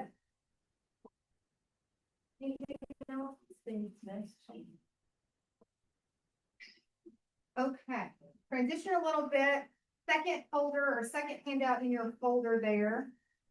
And this was kind of, to Alex's point, kind of I don't want to say a last minute, it wasn't last minute, but something that kind of wasn't in there on the agenda, but then came to the agenda. Is this, resolution to set procedure for authorized proper public purpose expenditures. That's a mouthful, public budget. You probably take effect, first. So how this came, so if this was in the, it wasn't the org meeting, it was our first regular business meeting of the year. We approved this. I don't think it's still. No, The it's org just meeting? the org Okay, meeting. org meeting. The org meeting. And Every year. We also though might need to add Okay, yeah, so he's back because I feel like the original purpose of this was Yeah, financial, so it should probably. if anybody would like some water, there's not Dr. Pepper, but there's. That's never going back. Here, Adam's right here, come on, 11 minutes. Last degree. Yeah. No Dr. Pepper. That's what we. Note to self, I will be getting this Dr. Pepper going forward. Zero. And I do not drink the water. I know you Do don't. not drink the water. Oh, water for me. we were kind of transitioning to the public purpose thing, but I specifically that, but we Yeah. started that, so. Okay. Come on, you get my. Here I am. There you go. Anyway. So how it came to be was, we reviewed this in the board meeting. And this happened last year too, in my very first time of reviewing this document.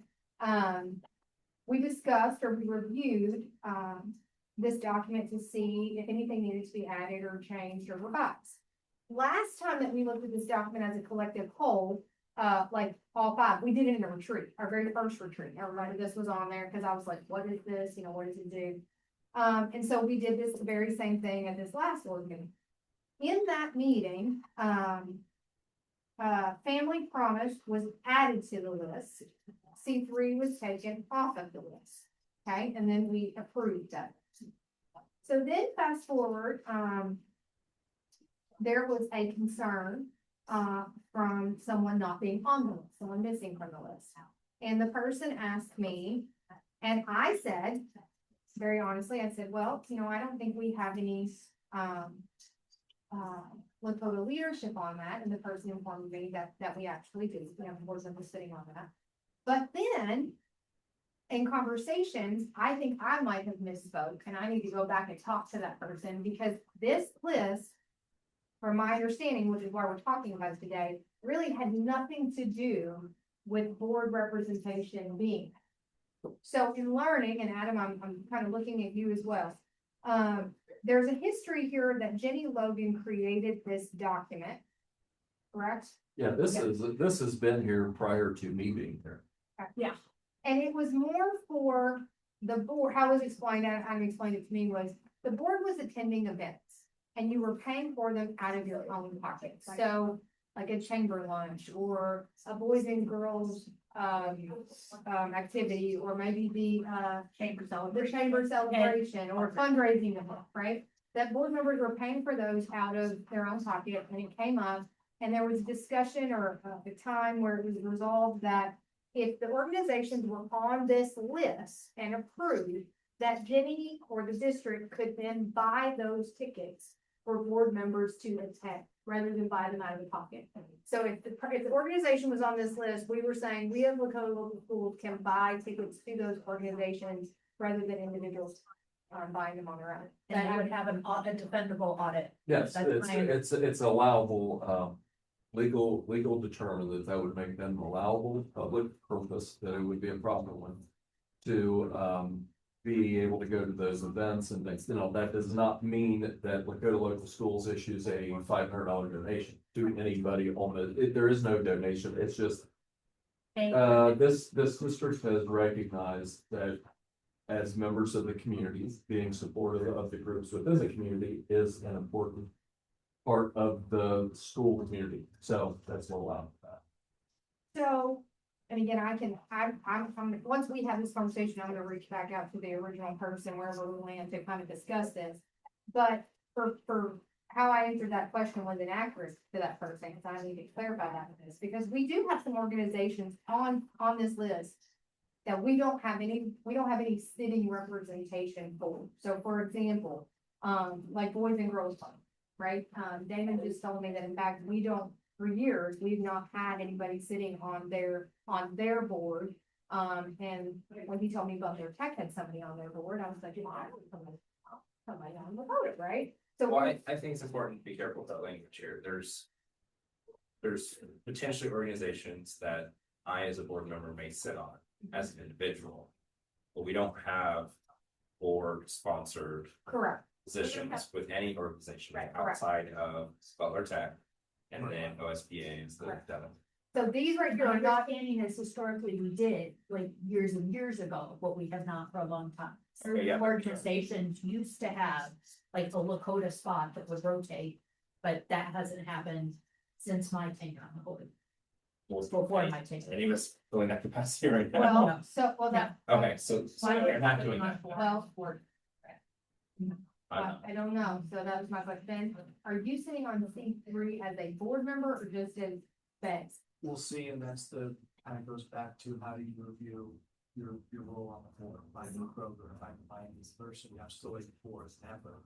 I think more of that just kind of stemmed from the fact that not having an official capacity was why C3 was removed. Well, that's what I told her, not understanding the history of this document, but I'm gonna go back. I think we need to talk about, rather than this one specific incident. How do you get on this list? What is the purpose of this list? How do you get on this list? And then just having the clarity so that when we review this every year, kind of what comes off, what comes on. Yeah, I think- no offense to anyone, Correct. no offense to anyone. But if somebody's not on this list and a purchase order comes through and I issue a payment, then I can personally pay that back. It's just, for me to issue a payment, they have to be on this list. Yeah, and I think there's a role that we have to be, responsible on, what we're gonna approve to spend funds on to attend. But I think also important to understand the history of this stuff and the iterations of changes. So if we can go back like 3 or 4 times, it's been changed. Just understand who's come off and who's come on. I think, and when, I think that'll be helpful as well, because I think there's confusion around that, because Circuit breaker for this, the stop loss would be, board service fund. So as we have the board service fund, that's where those expenditures would come out of, $2 per pupil. yeah, but we also just don't want to be willing it. Oh, I see what you're saying. So if you had 2,000 Right. organizations on here, you still couldn't exceed that amount. Well, I think another interesting point here is, again, I think there was, Under twice, it was still. no, it's okay. Um, But like Northern Cincinnati Foundation, my understanding is years ago used to have events. Yeah. That the board attended, and that you did get some pay slip. Yes. They haven't really done that in years, right? So they don't really have any, at least currently, they don't have any events that board members will be charged to attend. So a question I have, would they be on that list if they don't have paid events that we would have to be reimbursed for? Or could they come off the list because they don't have any events that we would have to be reimbursed for? I see this as 2 issues. One is there's confusion over how we got to this current iteration. And I think we need to drive clarity in that. So what did the list used to look like last year? When did it look like the year before? When were those changes made? How did Family Promise get on here twice? Right? Well, or they've been on there for 50 years as the same. But then there's a second, which I think is there's probably a role for us to have a broader discussion around what organizations we would like to be included here. And how would we define that almost as a working scratch? Because I think generally, I'm a fan of us being able to attend like the chamber events and the elections and stuff, right? But if we are gonna revisit this list, at this point, we're having a discussion around who should be on the list and who shouldn't. Not just looking at limited to these or limited to who've been there in the past. So my understanding, this started back when I was first elected, is this list is for this purpose, it was for strictly events where the district pays for us to attend. It's not who we support necessarily from a just, they love public education and our students and we love them.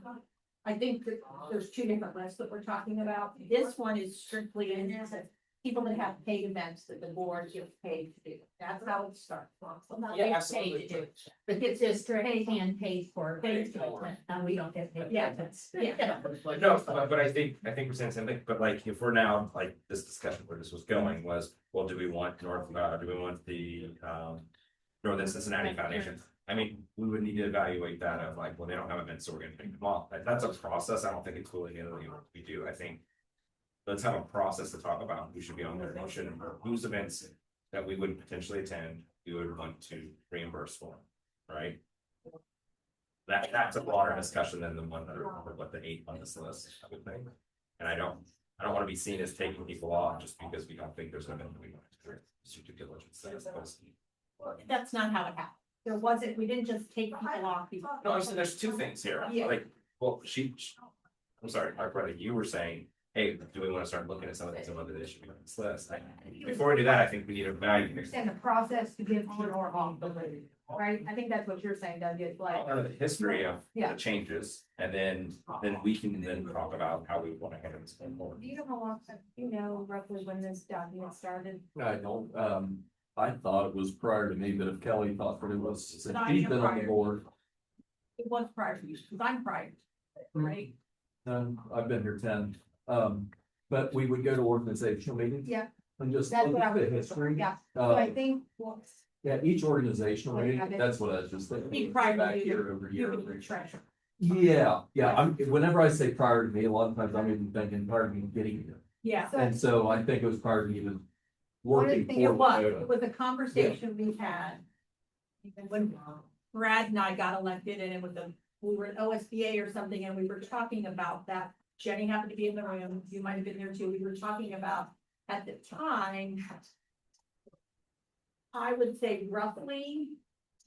We were spending out of our own pocket to attend some of these events between 500 and. More than. And Jenny said, we have a board service fund. Should we have to do that? So she compiled a list that have all of the events that we go to. All of the organizations that have events that we go to, or that even have events. Because maybe not everybody can go to every event, which obviously they can't. So that's the list we came up with, and this list was developed every year. My understanding, this would be a little bit of my.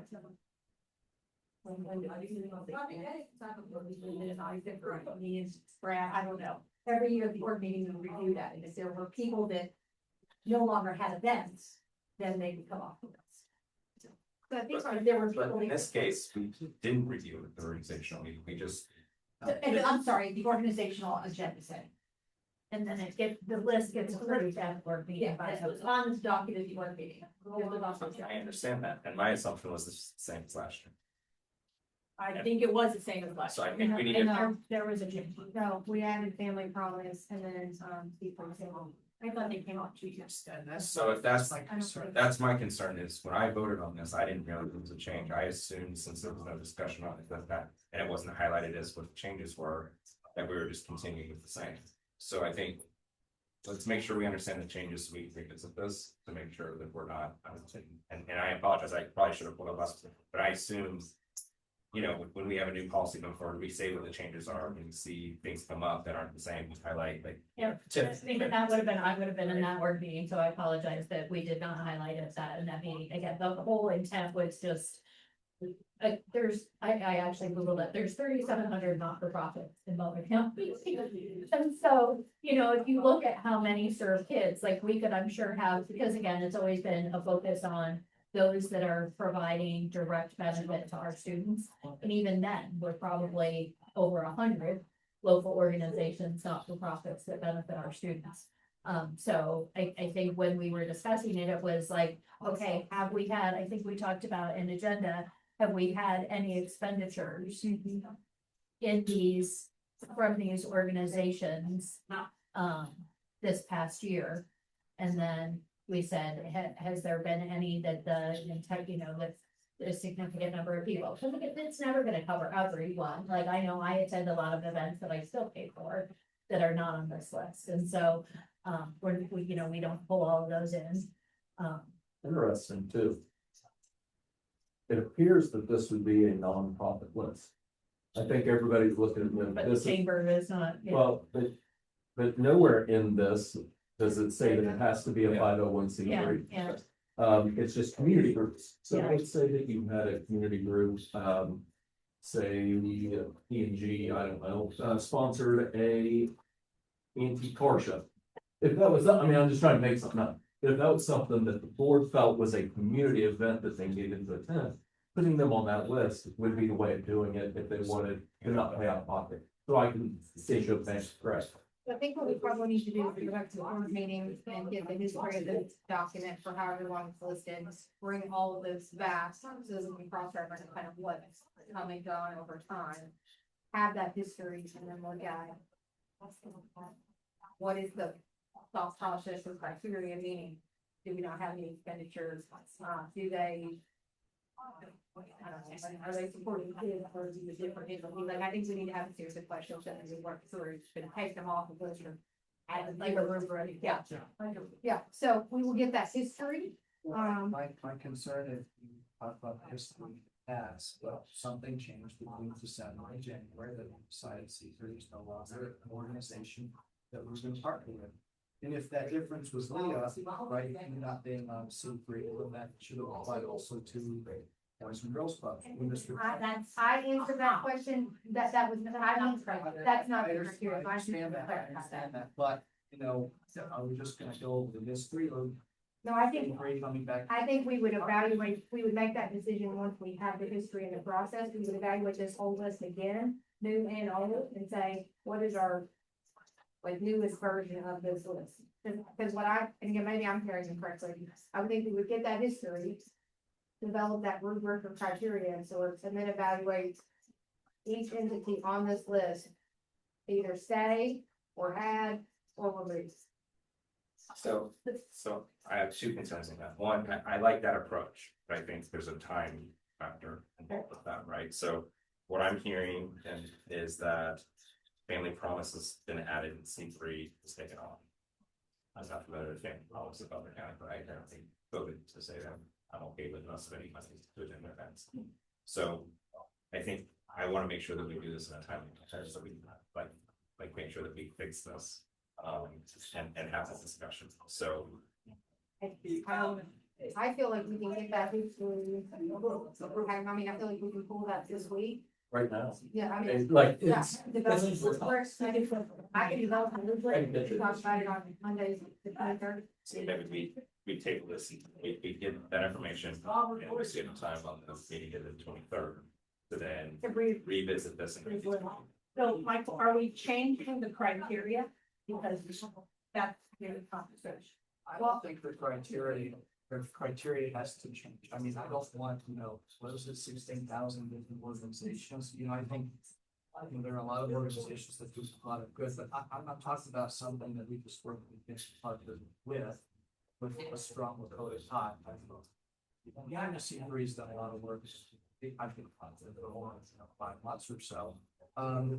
But we've been a part, they've been a part of us, and there was really a change that happened over the past couple months in here, if they can take it off. Well, so this ties into my representation conversation, which again, I would clarify that with the person I spoke to, that's like I just spoke on that. But in fact, the reason that the representation is off, the reason that somebody stepped off of that organization is because they were no longer, these are mouths, not at all, they were no longer student focused, and they shifted to kind of a senior citizen and elderly approach. And so that their mental health scope was different, and they didn't really do it for parents, so they sit on that. The one question I would have is there a way Yes, you get volunteer hours. Look, I don't like matching 25 right here. So we get volunteer hours. Look, we have on the Veterans Day, right? We had the Lakota West. yeah, we partner with them on the Veterans Day. Yeah, Veterans Day. We had a Lakota West choir. It was wonderful, fantastic job.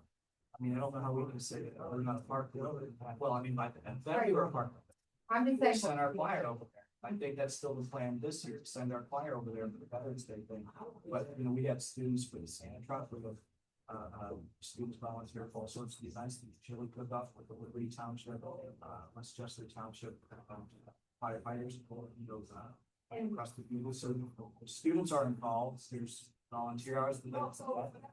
The mental health conference, veterans and elderly are the highest at risk for suicide. So the mental health is by nature kind of geared towards them. But I'm going to that white conference.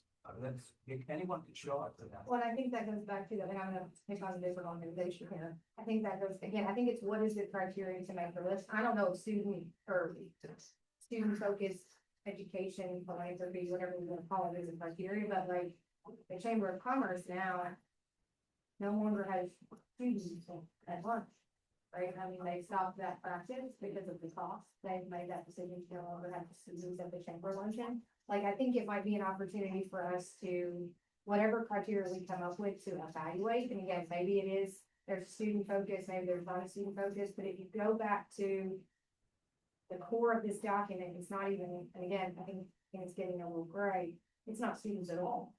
It's about what you all want to attend, which I would assume would have a student focus, but it doesn't necessarily say that on these documents. Like, again, not knowing the history, I think to your point, Doug, there's the history of why this document was made, and it's kind of morphed and evolved and taken different paths that we probably should get some clarity on it. Is it purely the board wants to attend an event, period, they're on the list?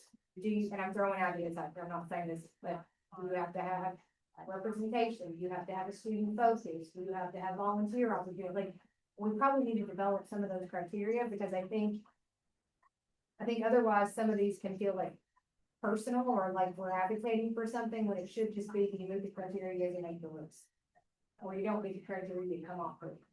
Because as board members change, think about all your different interests and passions.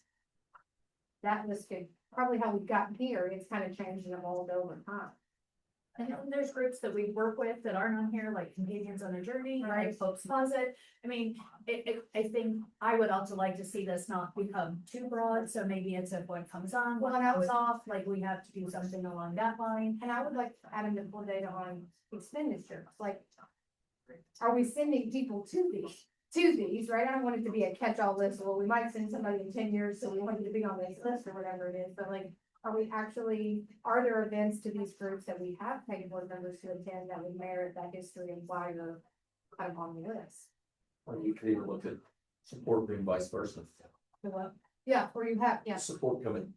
Both Well, directions. You know, if we because happen to there- run there's a whole lot, ballot issue, the groups are there's a whole lot of, supportive. if we do that, we start to evaluate, there's a whole lot of groups that we are gonna wanna add to it. That's my- And C3 has events this year. Well, health conferences, they pay $15 for that.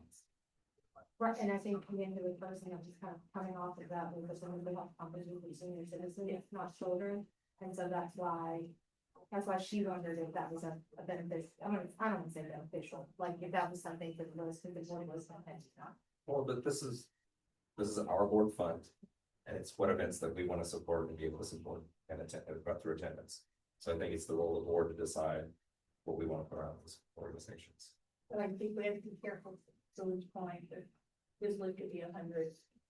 Absolutely, but I don't think all of us are gonna attend 100 different events, right? So there is a reality of like, we don't need a list of everybody that we could possibly ever attend. There is the caveat that the board president can approve one that's not on the list, right? So if we think that someday I will attend some event, we don't have to have it on there, but when that comes up, then I could ask you to approve it, right? But I think we should take a good look at this and understand, who we want on there and why. So I think we're pulling that history, we're pulling those some expenditures, just for some expenditure data, what we paid for in the past. And then I'm gonna tell you, we're gonna check the list or something. All those create a draft to see if it's in the right thing, and think that we should ask ourselves. Sections like, do we have representation, do we have expenditures, is there a student focus, is there an opportunity? Yeah. Do we have representation? Is it, and maybe it's not important, is it important that there's like a Lakota voice kind of to the How would that look? Pick a board member? Or but see, that's a point of them, like that's defined, Right. so that's why I'm trying to understand the distinction when we say representation. Okay, so like, for example, Boys and Girls Club, if we put somebody on, it won't be a board member probably, it'll be a staff member. So It'll if be we have a like staff on their member board. on, Yeah, It's on your board. like. on their board or just work, On their like, board. as He's asking for a board, a board seat. So whether that's myself or I'm telling them this name, but I'm on this thing. But like a assistant superintendent Aaron or Craig, like if you put them there, is that enough to say, hey, we should probably have an expenditure line for board members to attend that event? So then we probably need to understand where that exists today, so we need to Right. describe that. Who all the district is serving and then define the role that we're asking them for. Well, and I don't think that there's anything that we personally, Julie was on the edge board. Julie sat on the edge board as Julie Schaefer, she didn't make decisions. No, I understand, I want to make sure that that's where people are sitting on boards, they're not speaking for the board, they're speaking for their individual. One, I think same with staff members, like if staff members on an edge member, that's fine, but if we're being asked to ask a staff member to attend, to be an official representative, that's a very different. And I'm thinking like, I keep saying the word rubric, but like, I'm thinking if there's 5 criteria, you meet 3 of the 5 criteria, you make the list, right? Or 2 of, like, whatever it is, like, it's not all or nothing. Maybe it's if you meet this threshold, you come off the list, if you don't meet this threshold, you come off the list, or whatever it is. We will say that criteria is kind of with them to one. I mean, this is our funds of events to go to. Now, we're obviously well, connected with our community. We're not going to every single event. We're not asking for every, I'm on the board for, Butler County Young Adult. I'm not asking a part of this organization, part of this list. But C3 has done work with us historically, and at least for the next 4 years, I plan on being here and there. And so something that we've been a part of, I would prefer to have C3 a part of one of our community partners, because I'll be part of that for 4 years, going to their events for 4 years and this board. So I don't think it's necessarily bad to be kind of board member specific of the organizations that we support to be kind of board member specific. I mean, Julie has something that she is absolutely passionate about. I think that having we want low bridges, especially in the year that we're going to consider less. I think just the broad aspect of it. Why would we take away partners? Why would we burn bridges? We hear that we're going to need as many as we want, as we need. So maybe there's, sorry to cut you off, but maybe there's an opportunity, I mean, we start, this is the baseline, and then every board member has the opportunity to bring 3 organizations forward, and as long as they meet some community criteria, that like you could potentially add up to 3 of organizations that seem to have a public purpose, again, just I think a way to do it that kind of meets all the objectives, and we can move forward. This is a board list to keep treasure. Yeah. That's all it is. Yeah, and I will say that as we evaluated, that's what we did in the meeting. We looked at it and said, which one of these money wise, which, nobody arbitrarily took some cost. It was a decision made by the 4 people. One make that clear. That's not. I'm just trying to look at our dates. That's Monday. I'm thinking, we should be able to get about that. I'm just thinking. Yeah. Meetings. Yes. Yeah, I mean, the expenditures, pulling that might take a little bit, but. All that checkbook. Yeah. All right. Yeah. Worst case, it's still the internet.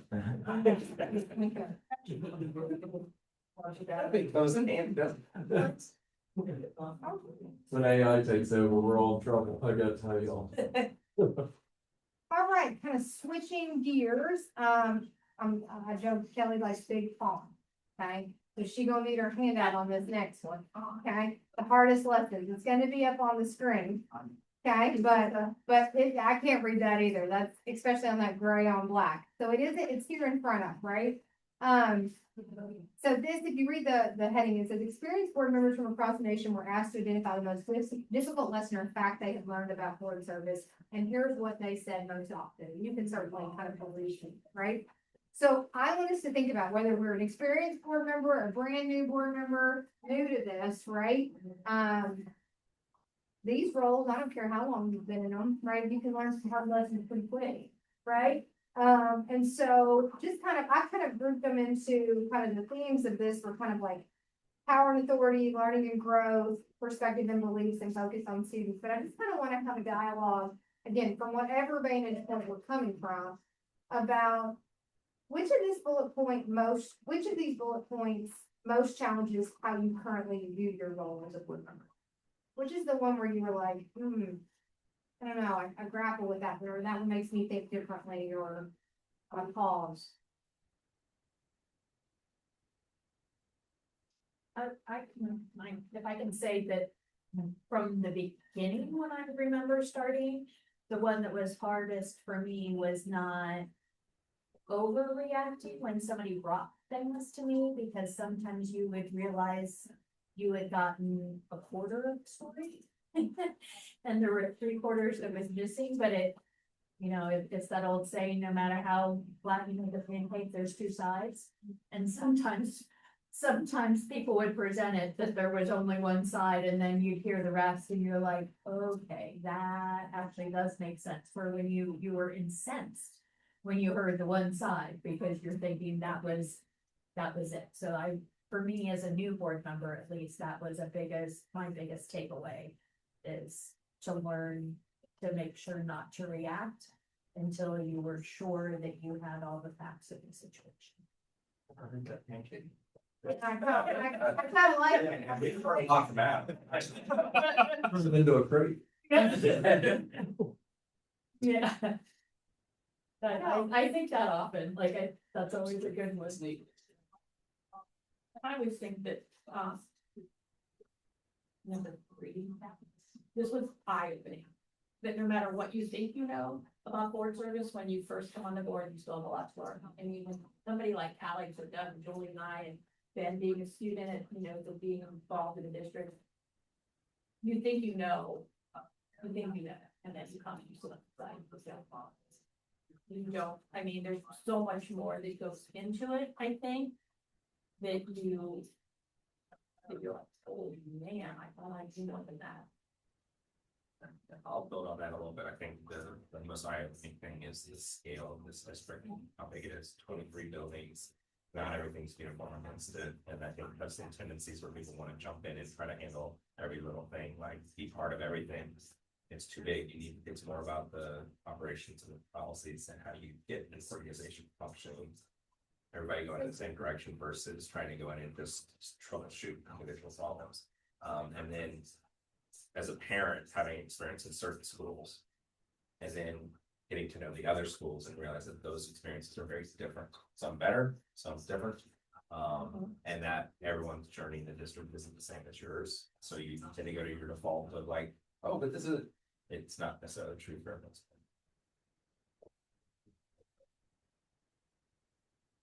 I'm learning a lot of things. So there's a number that stand out to me, but I guess for timeliness, learning how to respond to complaints and concerns of citizens, like just as an 18-year-old, we have that impulsive thought. How that goes to the changing up slowly part as well. But you see somebody calling for your senator or something, you're like, you have some choice words for that, but learning to just kind of take it back, so it'll be like,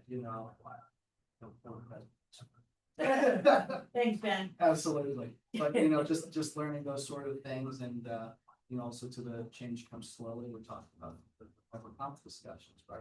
An election year makes everyone excited, you can go out and do things, and then it's like we get it. It's like, okay, I respect your leading things, and Alex, to go ahead and we made our concerns known, and you guys are going to do a great job with policy.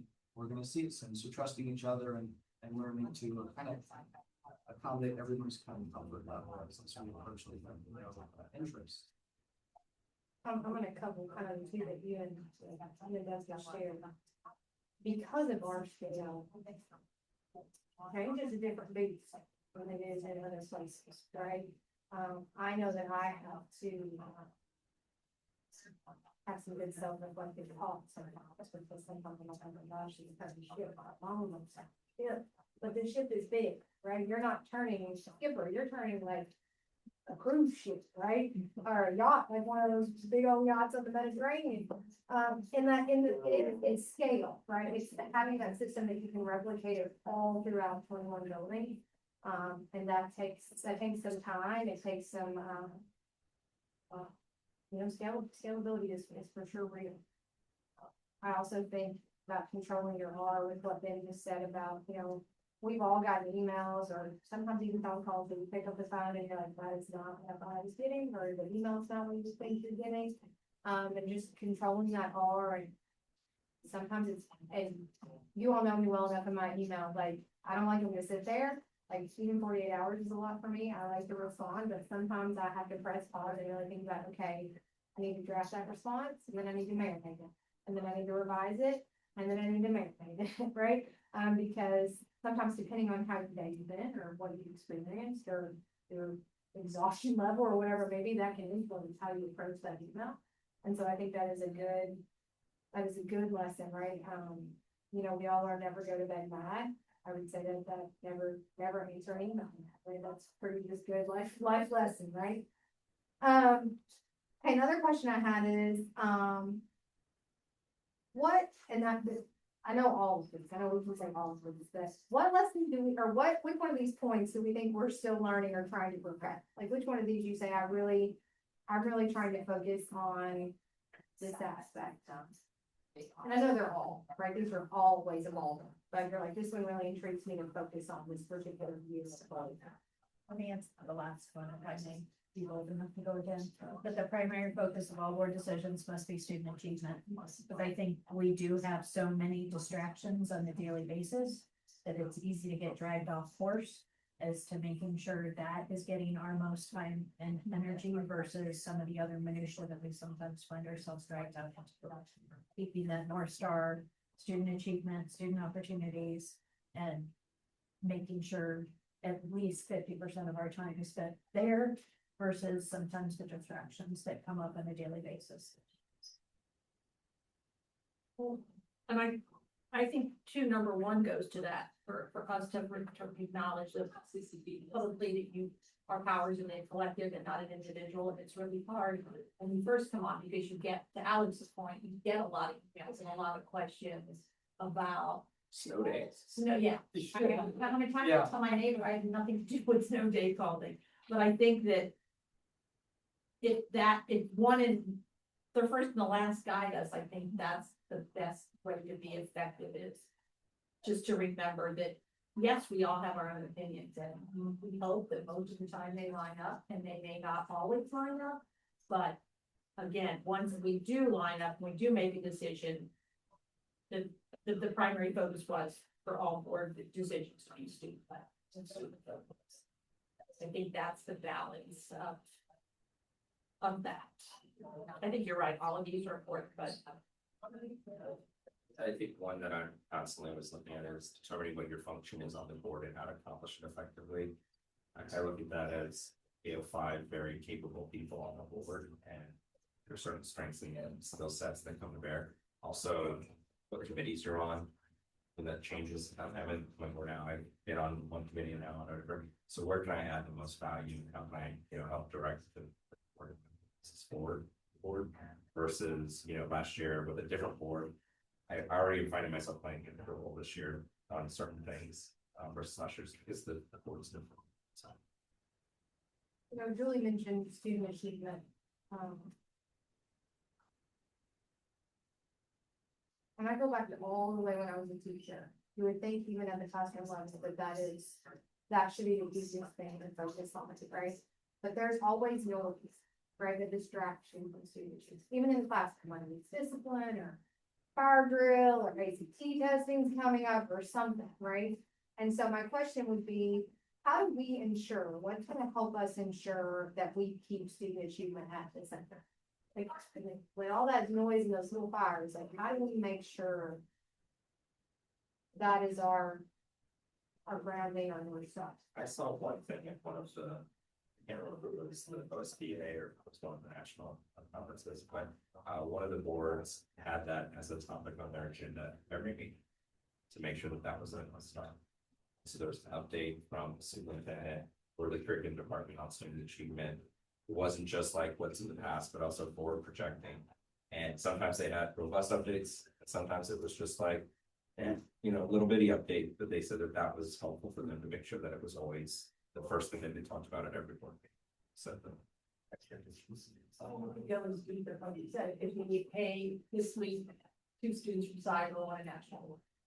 And then someday it could be a new dive into fourth grade, like the darts test. But yeah, right, some little thing to remind us. I mean, the student spotlights are great, they remind us that's why we're here. For all students, one more focus, like we But- still have that, but right, but yeah, achievement, that- like what are we achieving, what progress are we making? That's right. like that. Well, I think, one of the things next year that I've already talked about with, teaching and learning with instruction, and already kind of, like you use the department. Is we're going to have some heavy hitters, so we're gonna look at graduation requirements, which is talk about waiting. We're gonna talk about like CP, AP, or CCP, AP. Might as well just throw the trifecta in there and talk about a little bit about that, right? So there's lots of opinions on things like that, right? And the noise can get really loud or certain topics around that. So I would just offer as we continue to explore that, and I like that idea of keeping that kind of front and center, and I'll make myself to figure out how we can kind of play that in, because I do, to Julie's point, it's easy to put your focus over here when, and I had a eye-opening experience right after, or actually right before the report card data presentation that we did. I said to somebody in the room, there was several people in the room, And I just made a comment about being a five-star district. Wanting to be a five-star district, and, one of the team members announced to me, said the assistant superintendent, like, it created my angst in that person, but I had said that, like, oh my gosh, she said that we want to be a five-star district, and the person, and Aaron said, have you met Ashley? Like that, like, we should always be striving for the goal, right? It's not okay to be, I got the Olympic, it's okay to be bronze or silver, that's great, but we want to be the gold, and they were like, that should always be our strive, right? Or we should always be fiscally, there's constant things that we should be striving for: fiscal responsibility, five-star district, destination district, student success, right? And I say that not just from a report card, but student success from a lot of different things, right? And making sure that I think our quality profile does a nice job of that, and looking at all the different ways students can be successful. One of the things that I know that we talked a little bit about is that number one is the collective, right? And part of the retreat, and I want to make sure I ask this question, is what has or will help, or maybe even as senders, how can we be better in carrying that banner together? What would help us do that? Or maybe if you're from recent experiences or past experience, maybe what's hindered that? What do you need? What do we need to do as a collective to be able to carry that banner together and have that collective force? And I know we're new, right? We're just throwing ideas out, and we're starting to gel together, but any ideas around that? What would help you as a person? I think one thing that helps with that is when you're discussing things and things get heated, you focus on, all right, let's have the conversation about this idea or this thing, not this person who has that idea or that. You have to focus on, okay, what's the topic we're discussing, and keep it kind of there, because it can get personal, and that's never it never leads towards something good when it does. I think something that I've experienced that I really like on this paper is just kind of acceptance. To take a phone call, I think that's really simple. I know Kelly and I were talking prior to that February 2nd meeting, right? I have an idea here. I think it'd be important, and we talked through it and everything like that. Okay, I can understand the agenda or something, and then it ends up not happening, right? Not even being a thing or necessary, right? So just being able to talk through those decisions with each other and acceptance, I think that I found very important to the cohesiveness of the. I think building trust, like I think things like this will help us build trust, because whenever it's a new team, like it takes a bit to know, like, is somebody being sincere, is what they're saying to you the same as what they're saying about you, so I do think it takes some time and making them see that people's actions match their words. I often think one of the things that I've brainstormed about this retreat or in a future retreat, and I think I maybe mentioned this to Deborah, is having us take almost like a disinventory or a personality, I don't know you say it, but how you approach issues, right? Because I do think understanding where somebody is coming from can really help you converse with that person and respect where they come, right? Tony will tell you, with the admin, the building admin and the executive that it is. And our HR director says he's big old X. That's what I'm saying. He leans into people, right? But also understanding, he and I had some conversations, but also understanding in HR, yes, there's a human element, but there's also that element of I think it's just understanding how people come into those conversations. I have an executive team member who, it took me a while to get there with this person, because how they listen and how I listen was very different. What I mean by that is I tend to ask a lot of questions. Like, I'm a question asker. You're talking and I'm asking questions, and I'm asking questions. They don't like that. This team member was not like that. They feel like I'm questioning their being, or like I'm not hearing them. And I quickly learned after some time together, we learned that for her or him, whichever, they just need to talk. And I will say all my questions to the end.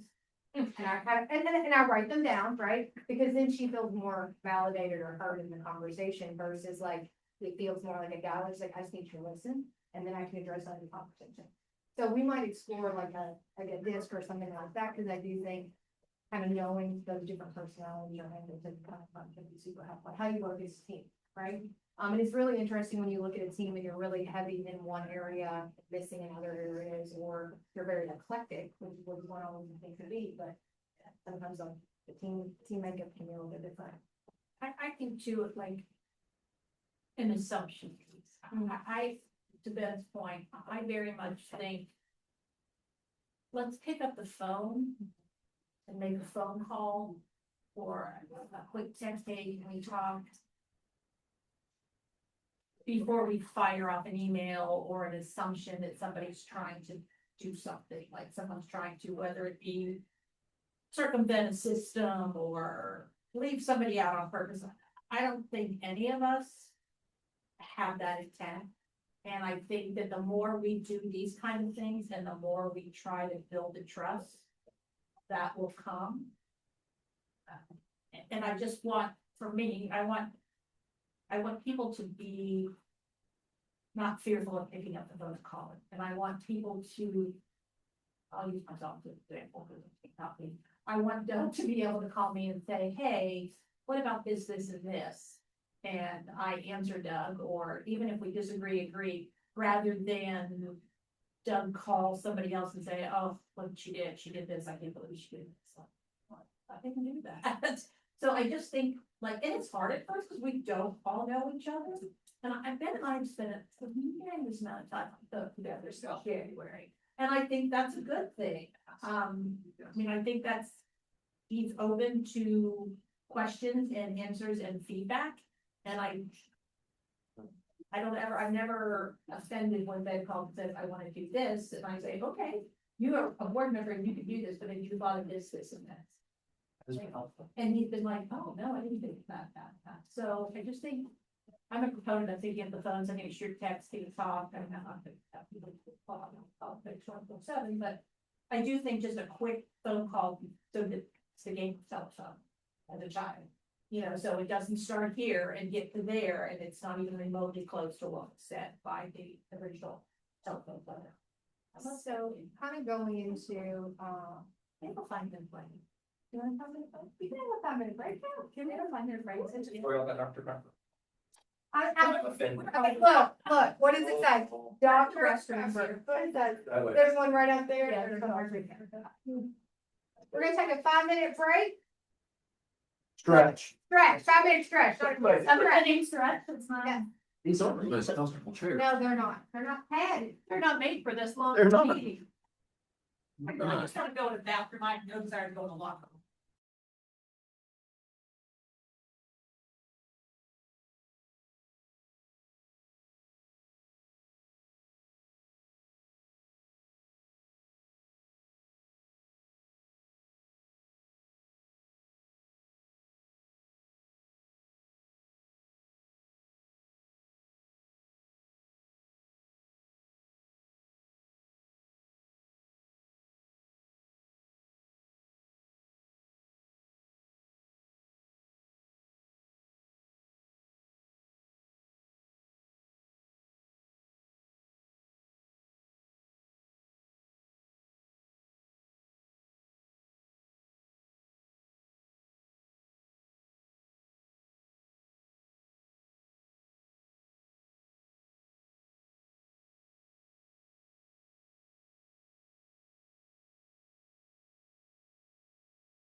Okay. Kind of coming full circle to what we talked about this morning, roles and responsibilities. This is just a quick image of kind of what we're looking to work towards, right? The board, you don't have this as a document, just on the slide. The board determines policies, right? And you are the end in the what, right? How we govern. Whereas superintendent, Adam's role, the government, the executive team, we're like the procedures, the means and the how, right? So not what we're doing, but how we're doing it, how we're measuring it. And what you don't want from both roles, so you see those those purple there, is you don't want micromanaging, right? Because when the board gets over into the procedural work, that can become tenuous for all involved, right? But you also don't want it to be a rubber stamp, right? You don't ever want a situation where you have a superintendent that they're like, well, or just says yes to everything, right? We want a healthy dialogue and a healthy understanding of what are our means and what are our policies, how are we getting there and what are we doing? And I would argue, and it's not on the screen, going back to kind of our first activity of why. Why are we doing this, right? Tomorrow we're gonna do an activity, and it's partly because of our size, but in any organization, there's more work in any organization that can ever be done. Right? They're just it. I mean, pick your business, pick your work, pick your schoolwork. I mean, the options are endless. And so really being strategic on what we're focusing on, as I heard today, to move student achievement, right? To make us a destination district, to make people want to value education and love our community. That's where we need to put our rocks, right? We need to put our big rocks in first, and then we put the small rocks in, right? And I think our strategic planning that we're getting ready to do this spring will help us we said North Star, our guiding compass, help us kind of iterate that. But again, we want to be in those effective, right? We don't want to be micromanaging. We don't want to be rubber stamp. We want to be in that dialogue where we're working together on those district focus. This is just, I always think this looks like a cell, like in biology, when they talk about like the mitochondria and all that kind of good stuff. Which one's the power? The mitochondria is, right? I remember speaking of freshman biology, I made a giant cookie. Remember those cookies you buy in the mall? Yeah. That's what my cell was. We Giant cookie. do an edible one and all. And that's what I did. And I used we didn't have nerve ropes, but I used some kind of rope thing. And it had the ink icing. It was disgusting. We totally ate it. But if you look at like strategic, like that top half, those are the board pieces, right? Whereas that lower half is kind of the operational, kind of more Adam and I role, again, executive team. But at the bottom of that, you also see there's always informational analysis and core value, right? That anchors our decisions. But looking at our human capital, which is fancy new word for human resources, our process management, our systems, like Doug talked about, how we get those results, which is student achievement. And then all of that kind of loops back forward of making sure we have that strategic plan, we have that stakeholder focus, we have that good governance team leading at the top, so that we're getting those results that we want. And then when we're not, those arrows go back both ways, right? Reciprocal. We're not getting that strategic focus. How do we refine our processes? How do we look at that management? So it's all kind of a nice, think of us like a big old sail, right? I heard my accent on that one. Sail, right? Think about how we all work together in that fluidity to get our powerhouse, right? Our powerhouse working accordingly. I've really been thinking about, really we're in some really heavy lift. On any given day, we're in everything, but we're in a really heavy lift from that top half. I mean, strategic planning. I mean, yes, there is strategic planning, but there's also master facilities planning, right? We continue to talk about and grapple with stakeholder focus and student engagement and stakeholder, like how do we get that? How do we get the voices at the table, those kind of things, and refining that process. So we're really right now doing some strategic work that will help drive our operations going forward. And I think that's super exciting work to be able to look forward to. One of the things, we talk about, one of the questions that I have here is, when this board is successful, what conditions exist? And we've actually talked about them all day, and I had some notes jotted down but it was building trust. We just talked about that. Professional candor, right? If you read 5 functions of a team, it is that building trust. It's managing conflict, respectful disagreement, healthy disagreement, gaining and maintaining commitment. What is our focus? What are we working for? What do we want to accomplish? Providing accountability to each other and holding each other accountable to that. And I'll even go back to one of our board norms. That's about being prepared for the meeting, right? Like having your questions developed, sharing those in advance so that we can all be accountable to each other and we're gonna have the best work possible. And again, last but not least, focus on results and holding us accountable for those results. You know, the same person who set 5 stars said, well, what's the goal of reaching 5 stars? Like, when's the win?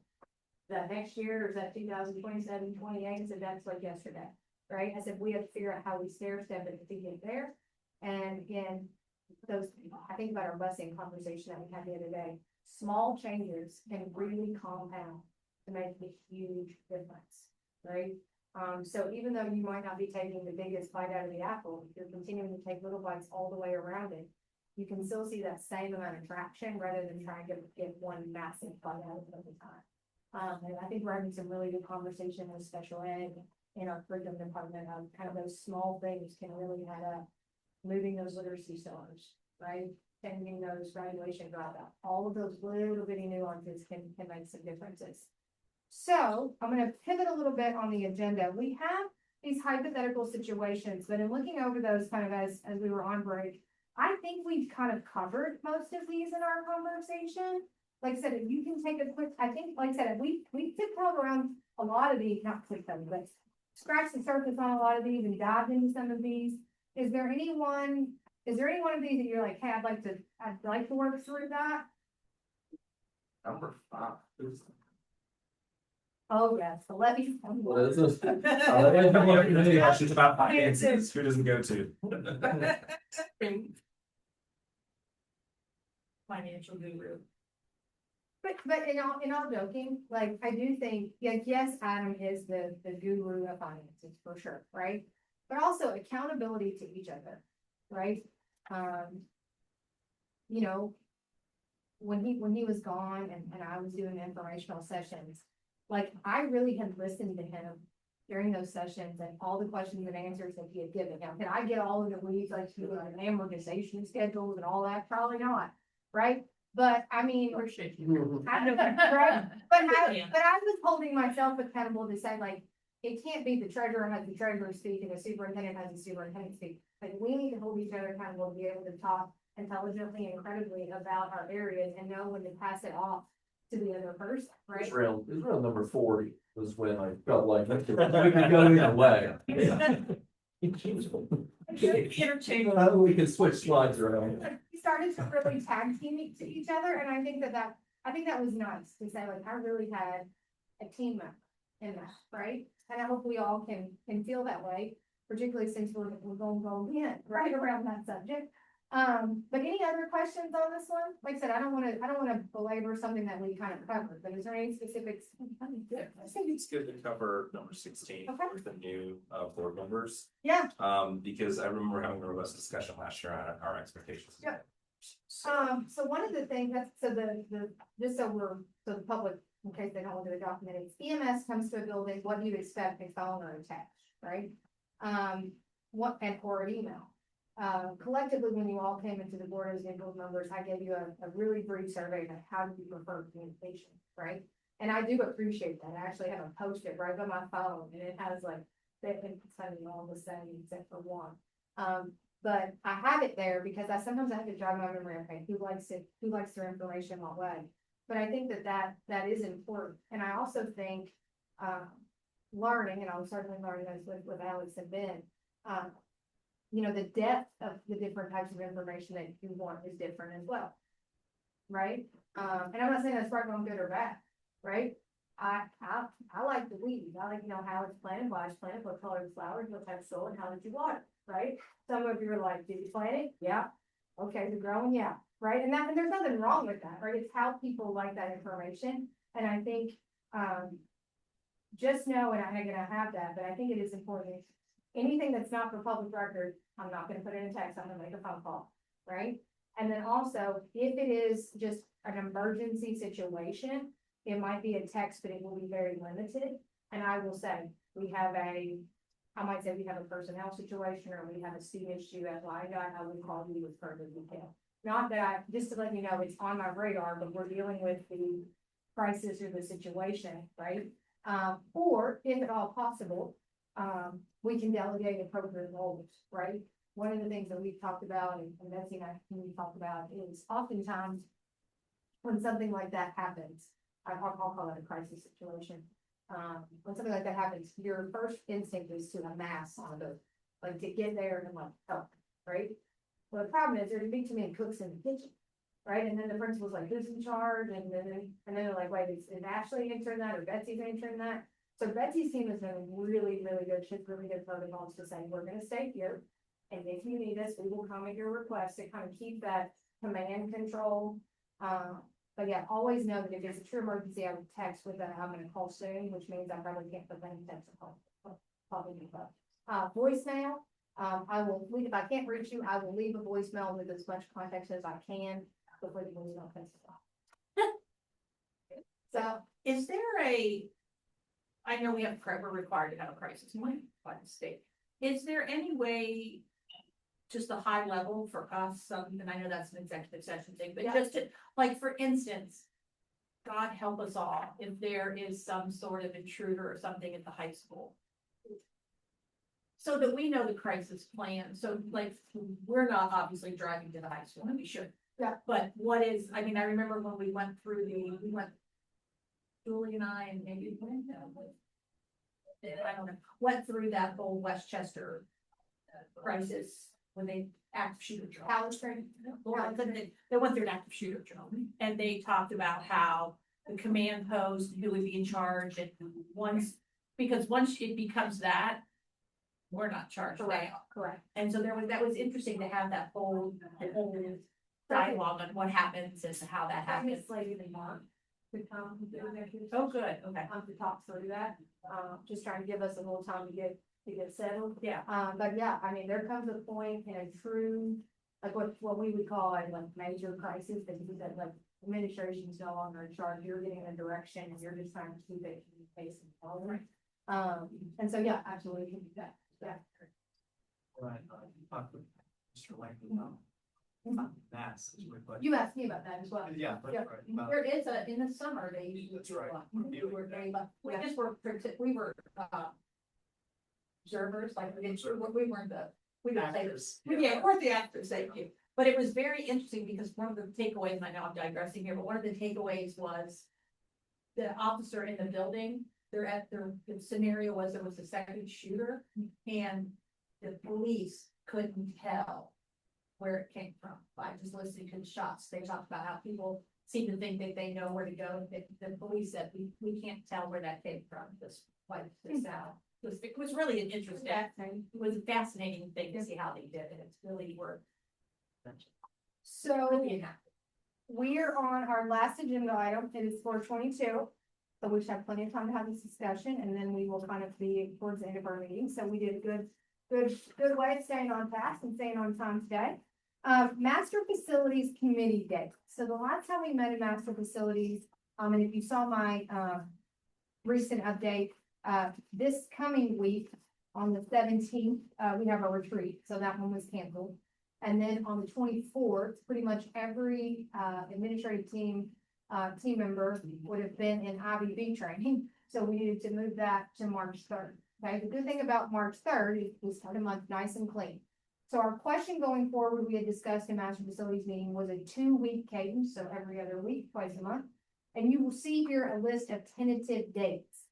Those notes in parentheses are more for my sanity than anybody else's to know why we skipped a week or what we did there. So we had, again, one conflict was the naturalization ceremony on the 17th, but we thought we could be done by that time because that would still give us an hour in that conversation, but we can certainly move that if we need to. Spring break was during the week of the 31st. So we can look at that. And then Alex was out of town on the 26th. So wanting to talk through those dates and kind of pick accordingly. Could we just bump, I mean, if we start at 9 for master's facility on the 17th, and the East thing starts at 10, that doesn't really give some Because we have to travel from central office to east, and you kind of want to be there. That's, Could, sorry. Sorry, I thought you were done. Go ahead. I just think we bump it up. I You know, could bump it up to the 10th. I mean, bump up the time. Oh. Like 8. Yeah. Could That's it where be I eight? was headed. Could it be 8 to 9:30? Mhm. I mean, could we just bump the time up so we don't have to? We changed the 3rd to the 10th, and then the 10th instead of the 17th, because the 3rd, I'm on vacation. Oh, sorry. That is when that's the week I'm out. Okay, so we want to change March 3rd to the 10th. Okay. Is that, you're out on vacation on that? Are you back? I'm back. Okay, so we'll change March 3rd to the 10th And Is then that cancel okay? the 17th. And then and then cancel the 17th, yep, Split the difference then. and then we'll keep the 24th. These are not on your calendar yet, just so you know what's coming on you guys. Then on the 31st, that was a conflict of spring break, so we won't have that. So 31st is out. Right, so then we have either the 7th and the 4th, the 7th, we have the board planning meeting. But then that would be back to back with the 14th. So we just get 31st and then it would still be every other week, right? Because it's 7th. Yeah, it would be the 14th, yep, do the 14th, That, and yep, Just keep 28th works. just keep that dated Cadence, until yeah, we get to until the 26th. And then we, And then that, I would suggest we either do, we could do June 2nd. if the conflicts is Alex out of town and we need 3, But we need a call. but would you be in town then? Try, yeah, starting May 19th, I will have to be driving this about. So would Doug and Ben and I be available? Change that one. Think one. In general, not available on Tuesdays. For the work sessions, I've made that, Oh, that's Make right, for those, us, too, yeah. but for the rest of my. So. Yeah, what? So we could go the 2nd, we could do June 2nd, or we can just skip the 26th that week and do the 9th and the 23rd. We just wouldn't have one from May 19th to June 9th. Well, how about, can As we we move get June closer. 9th to June 2nd, because that is the same day as the same. Right now, we have a work session from 6 on the 2nd. At 7 AM, so we could go right from that work session into facilities if we did. it I the showed the 2nd. work session on the 9th. It's I just looked on board doc, so I don't. And what this document might be wrong. And maybe it Shouldn't be. I've got June 9th. I have the 9th I think I've on dropped the it. On the calendar. calendar. On the calendar, it's the 9th. Okay, so maybe this is still, so this is from the word meeting, so these don't. Yeah, Lord, yeah. Noted for that. Is that on board docs and it's wrong? Yeah, I guess Board from the meeting. word meeting, because it changed. So, yeah. It was like the Well, original. it's that one that we revised when we started seeing Right. it. Yeah. Yeah, I have the 9th of the planning. Yeah, that's what I have to do. February 2nd. You're there. Well, So keep the 9th. I think I received that then. do we feel like as we get closer to November, is that, you think that's okay to go from the? Well, the 19th issue to is the that, 9th? because that's what I was gonna say, we need to take a resolution tonight. November, it's normally, we need to do it earlier. I mean, Tom would advise us to go there, and we're say that last time, because normally we took it in June and I July. remember it being June and then the actual deadline was July. July. August is actually. Fourth. So I think it's really that May 2nd, so when we take out the 26th. Is that on the, does it show as June 2nd on the Google sheet? Check that real fast. On the last meeting, it's so that you. Hold on, I'm trying to. Which means the work session or the. What is that? All. Or I just read me off a lot. Because the Google sheet tracks with what we've publicly notes. Yeah, just one second.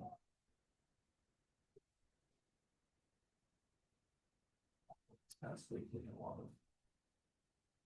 Openings to the one. Okay, so.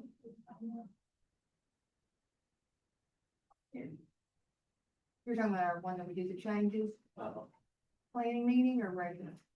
Work session, June 2nd. So that's where we do, you're looking at a calendar that I'm says looking June at a 9th. calendar. Yeah, that says yeah. June The 9th. the district Yes, district. calendar as well as our board calendar Yes, June on 9th. Outlook has June 9th. That's where we had problems before, and that's where we went to this one as the point of. Yeah, I don't know. how Public it notice. to how it goes. But if I'm recalling, because we have a board meeting on the 25th, right? Okay, or no, I'm sorry, because that's, It's May 26th or June. The board Yeah, meetings are May so- 26th and June 29th. and then what we saw was that pattern where it was happening the week after the meeting, which wasn't a lot of time to adjust, so we did adjust it tonight in that meeting. So is there a board meeting on May 26th? It sounds like we want to have one for nothing. Well, that's the Tuesday, so it's we moved it to Tuesday night, Tuesday night. at least what's on our calendar. What did If it's a we- board meeting, I will drive back for that. Which meeting? May 26th because of, Yeah, May 26th is what's been Memorial done. Day. Memorial Day. Yeah, Yeah, I think it's it's just, been- yeah, I think you could, sounds like you still put that forum. yeah, I'd be there for that, yeah, it's an evening. So May 26th will keep. As a board meeting, but not as a, you cannot keep it as a facility. Okay, So you so don't have. It's just, it's these two who would be able to get the facilities, right? They would not be able to be, and that's not. I can do the facilities. On the 26th of the morning, you know. oh, okay. But then that makes you have to come back. 25th. Okay. Oh, yeah, you're out of school, that's. So are we keeping that? We can keep that. Well, we had, Otherwise, we don't have one from May 19th to June 9th, which do we need one? I guess is the question too. I personally would rather keep the 26th and cancel the 19th than. But that's just me, because otherwise we have them 3 weeks ago. Because we have, right now we have May 12th, May 19th, and May 26th. So, There is graduation on the 19th, that makes a difference. Good night. Yeah. Definitely would have a calendar. Oh, that's a week from craziness, crazy Yeah. town. So what do we? So I think to Julie's point, I don't think we would need, if we're gonna keep the 26th, we don't need the 19th. Because that's 3 weeks in a row. Okay. So we're gonna get rid of the 19th, we're actually gonna keep May 26th. And the quorum will be Kelly. Ben. And Julie. Okay. And then June 9th, and then the 23rd. And maybe I missed something, but I seem to remember the conversation at the last facilities meeting that we were trying to potentially find something sooner rather than later where we could Yeah, get that's- like, yep. Yep, the special meeting kind of yeah, sort. something like that. So review these dates real quick though. So Okay. March 10th. So we're canceling the 3rd, go to March 10th. We're not having anything on the 17th. We're keeping the 24th. We're getting rid of the 31st. Then we're good to the 19th. We're canceling that. We're keeping the 26th and our quorum is gonna be Kelly, Ben and Julie. We're keeping the 9th and the 23rd. so 9th and the 23rd, we also have board meetings, the 2nd and the 29th. So, again, I would either prefer that you don't count on me, or that we cluster those with the regular board. I do not show a board meeting on the 2nd. I showed it on the 9th. Me too. Oh, okay, That's so on it's on the, Yeah. okay, that's right. And on I- the So we need to get that, we need to get that. Is there Yeah. a meeting on the 23rd, say? This, we're talking about facilities on the No, there's the 23rd, but the 29th. board meeting is the Board meeting is the 29th. 29th. So. You could potentially skip the 23rd and we could maybe sub that in if we didn't want to have to come back. Right, or if you move that, so it was clustered to be the 30th. So it's clustered with the other board meeting, so we would have a board meeting the 29th and episodes. Either way.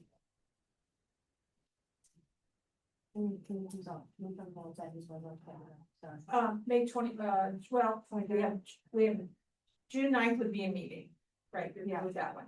But then June 23rd. Either Maybe the Julie will 29th. not be there, or we would have the facilities on the 30th. But that's a big jump from the 9th to the 30th, but I don't know if that matters at this point. I don't know where we are. So either Ben could be Julie on the 23rd. Or we could make a quorum on the 3rd. Or we could make, facilities on the 3rd. I might have a problem on the 30th. I get 7.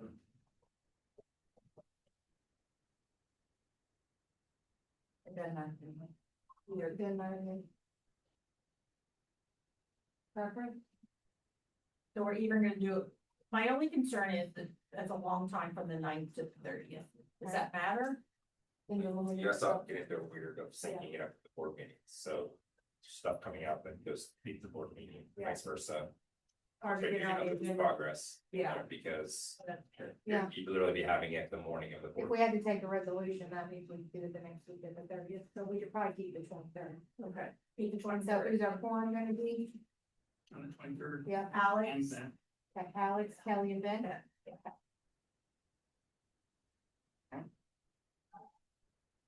And we'll go from there. Yep. After that. And then Here we are. last conversation, which is what Alex just alluded to. In that meeting, we had discussed, you know, we understand like calendar challenges and we understand we have the quorum, but it's beneficial for us all to be in a room together, have those conversations. And so looking to have, I'm gonna call it a special meeting or something to that effect, that we would have a meeting, just to discuss master facility. And like kind of next steps, kind of sooner rather than later, so that we can get traction around option and surveying and community input and all that kind of good stuff. Calendars, We're talking about March, I can't remember. I think we just said sooner rather than later, so, I mean, the next 3 weeks, you've got like the 23rd, March 2nd or March 9th, but I think Adam, you're on vacation when? I go, He's not back to the 10th, right? Thursday and following week. Thursday, the 26th to Okay, Get back on the, to work on the 10th. yeah. Thursday is my first day out, that following Friday is my last day out. So Wednesday night's fine. So really, we'd be looking at after the 10th, after March 10th. Yeah, because I don't think we can get anything that the week of the 23rd. I don't know. I can speak for everyone. Do we want to try the week of the 23rd of February, or do we feel like we need more time for Tom and his team to get their things together, and maybe we do the week of the 9th after Adam's back? When's our regular board meeting in March? 23rd. 23rd, and the work session is, where's 10th? The 10th. If you just need somebody to call roll and start the agenda, I can have somebody do that for me. If it's more of a, I mean, if it's more of a architect. That's all. What We're gonna about, use and abuse for that. what about the 12th? I'm just throwing out a date, I don't know, I'm throwing out a date. That's caused by the national holidays. Okay. Well, March I did 12th. that, March 12th, that's called. Oh, yeah. Um, No, we're not gone till Friday. We don't go till Friday. Yeah. Wait a I second. thought it was Oh, not- well, that's true, I'm just looking at the board calendar. Yeah, she should have changed. Remember March 12th was the urban district, we didn't pay for that pre-conference day. Yeah, Adam asked if there's any way we can get it in before he leaves, what, you leave on the We do that, 3rd, 26th, 26th. February. February, yeah. So Monday, Tuesday, Wednesday, wide open. Monday, we have a board meeting. Tuesday, we have IBB training. Can we make it a big priority item at the board meeting in our agenda? I think we talked about how it needs to be a separate meeting, just, so, I mean, we can, it just, we felt like you would get lost in the shuffle. How about if we the evening of Tuesday after? what's the intent? Sorry, what? What's the intent of this? Like, where are we trying to I change? think to make sure we hear all voices around exactly where we are, instead of like, we hear the 3 and then we incorporate 2 voices out, like, we just want to get in the same room and kind of wade through like the options and where we are, do we have any traction, or are we developing another option, take back to the community, like, you know, just kind of where are we with that? Because we can't really we can't engage the community or survey the community until we have a little bit more finesse on that, or finalization on that, those options. Where we are. I mean, we've got the 23rd right there. I mean, it'd be a marathon meeting, but. If we're going for that week, that's gonna be easier than trying to fit it in on the 24th or 25th. My only concern about, like you said, yes, a marathon meeting and there's a lot on the agenda. I mean, if we do even the executive session that we talked about, I don't want people to get burnt out, I guess. I want to make sure we do have everybody's undivided attention. And I don't know, I'm sure that's just my thought process. More than what they said. Do we feel like do we feel like the weekend of do we feel like March 12th is too late, or do people cannot come on March 12th? I got a weird idea. What if you did a midday special on the 23rd? Then everybody can leave and eat, do their thing, So that 2 and meetings. then come, Good. could, or morning half of the day, Midday on the 23rd. that'd be good. Yeah, that's What about the evening of the 24th? Are people not available the evening of the? evening of the 24th. Something's in my head, but I don't have anything on my calendar, so. Whatever it is, it's gonna have to show itself. March 24th, one month, What time? I'm assuming our normal 6. 6. But we would just do it in central office rather than. Yeah, just as that off all the game. But could you do earlier than 6? We were in the Okay. we were at 3:30 from I'll be there. Well. If you wanted to do 5, I can probably just. Well, I don't think there's any reason to keep- No, that's just saying, I can't either. of us. Yeah, I was gonna say, doesn't have the same issue. Oh. So 6 o'clock, February 24th, special meeting, master, so meeting. Get the Google sheet out, Adam. I will have noticed this, change of work session anyhow, so. Make my little notes. We'll get- And they'll be blended in with all these up here, so, and I've got this at 9 AM on D and E. 9 AM, these, Yes, yes, facilities, 9 to 11, same time, yep. it'll be a good notice until change. We're challenging you. All right, Well, we're out there. I think we have reached the Scott end. Kaufman's the one that likes to give me a hard time about all these notices. All right, Adam, I think we are good to go. Yep. So. Let me we move to my adjourn this, control we adjourn desk. this, okay. Unless you want to recess it till tomorrow morning. Yeah. I wouldn't. Marla. Take that, bring it in, yeah.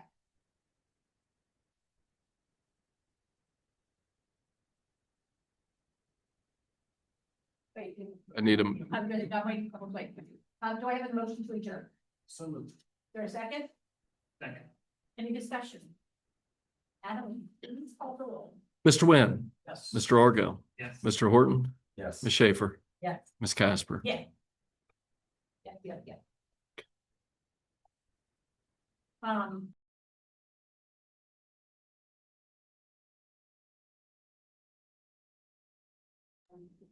Now.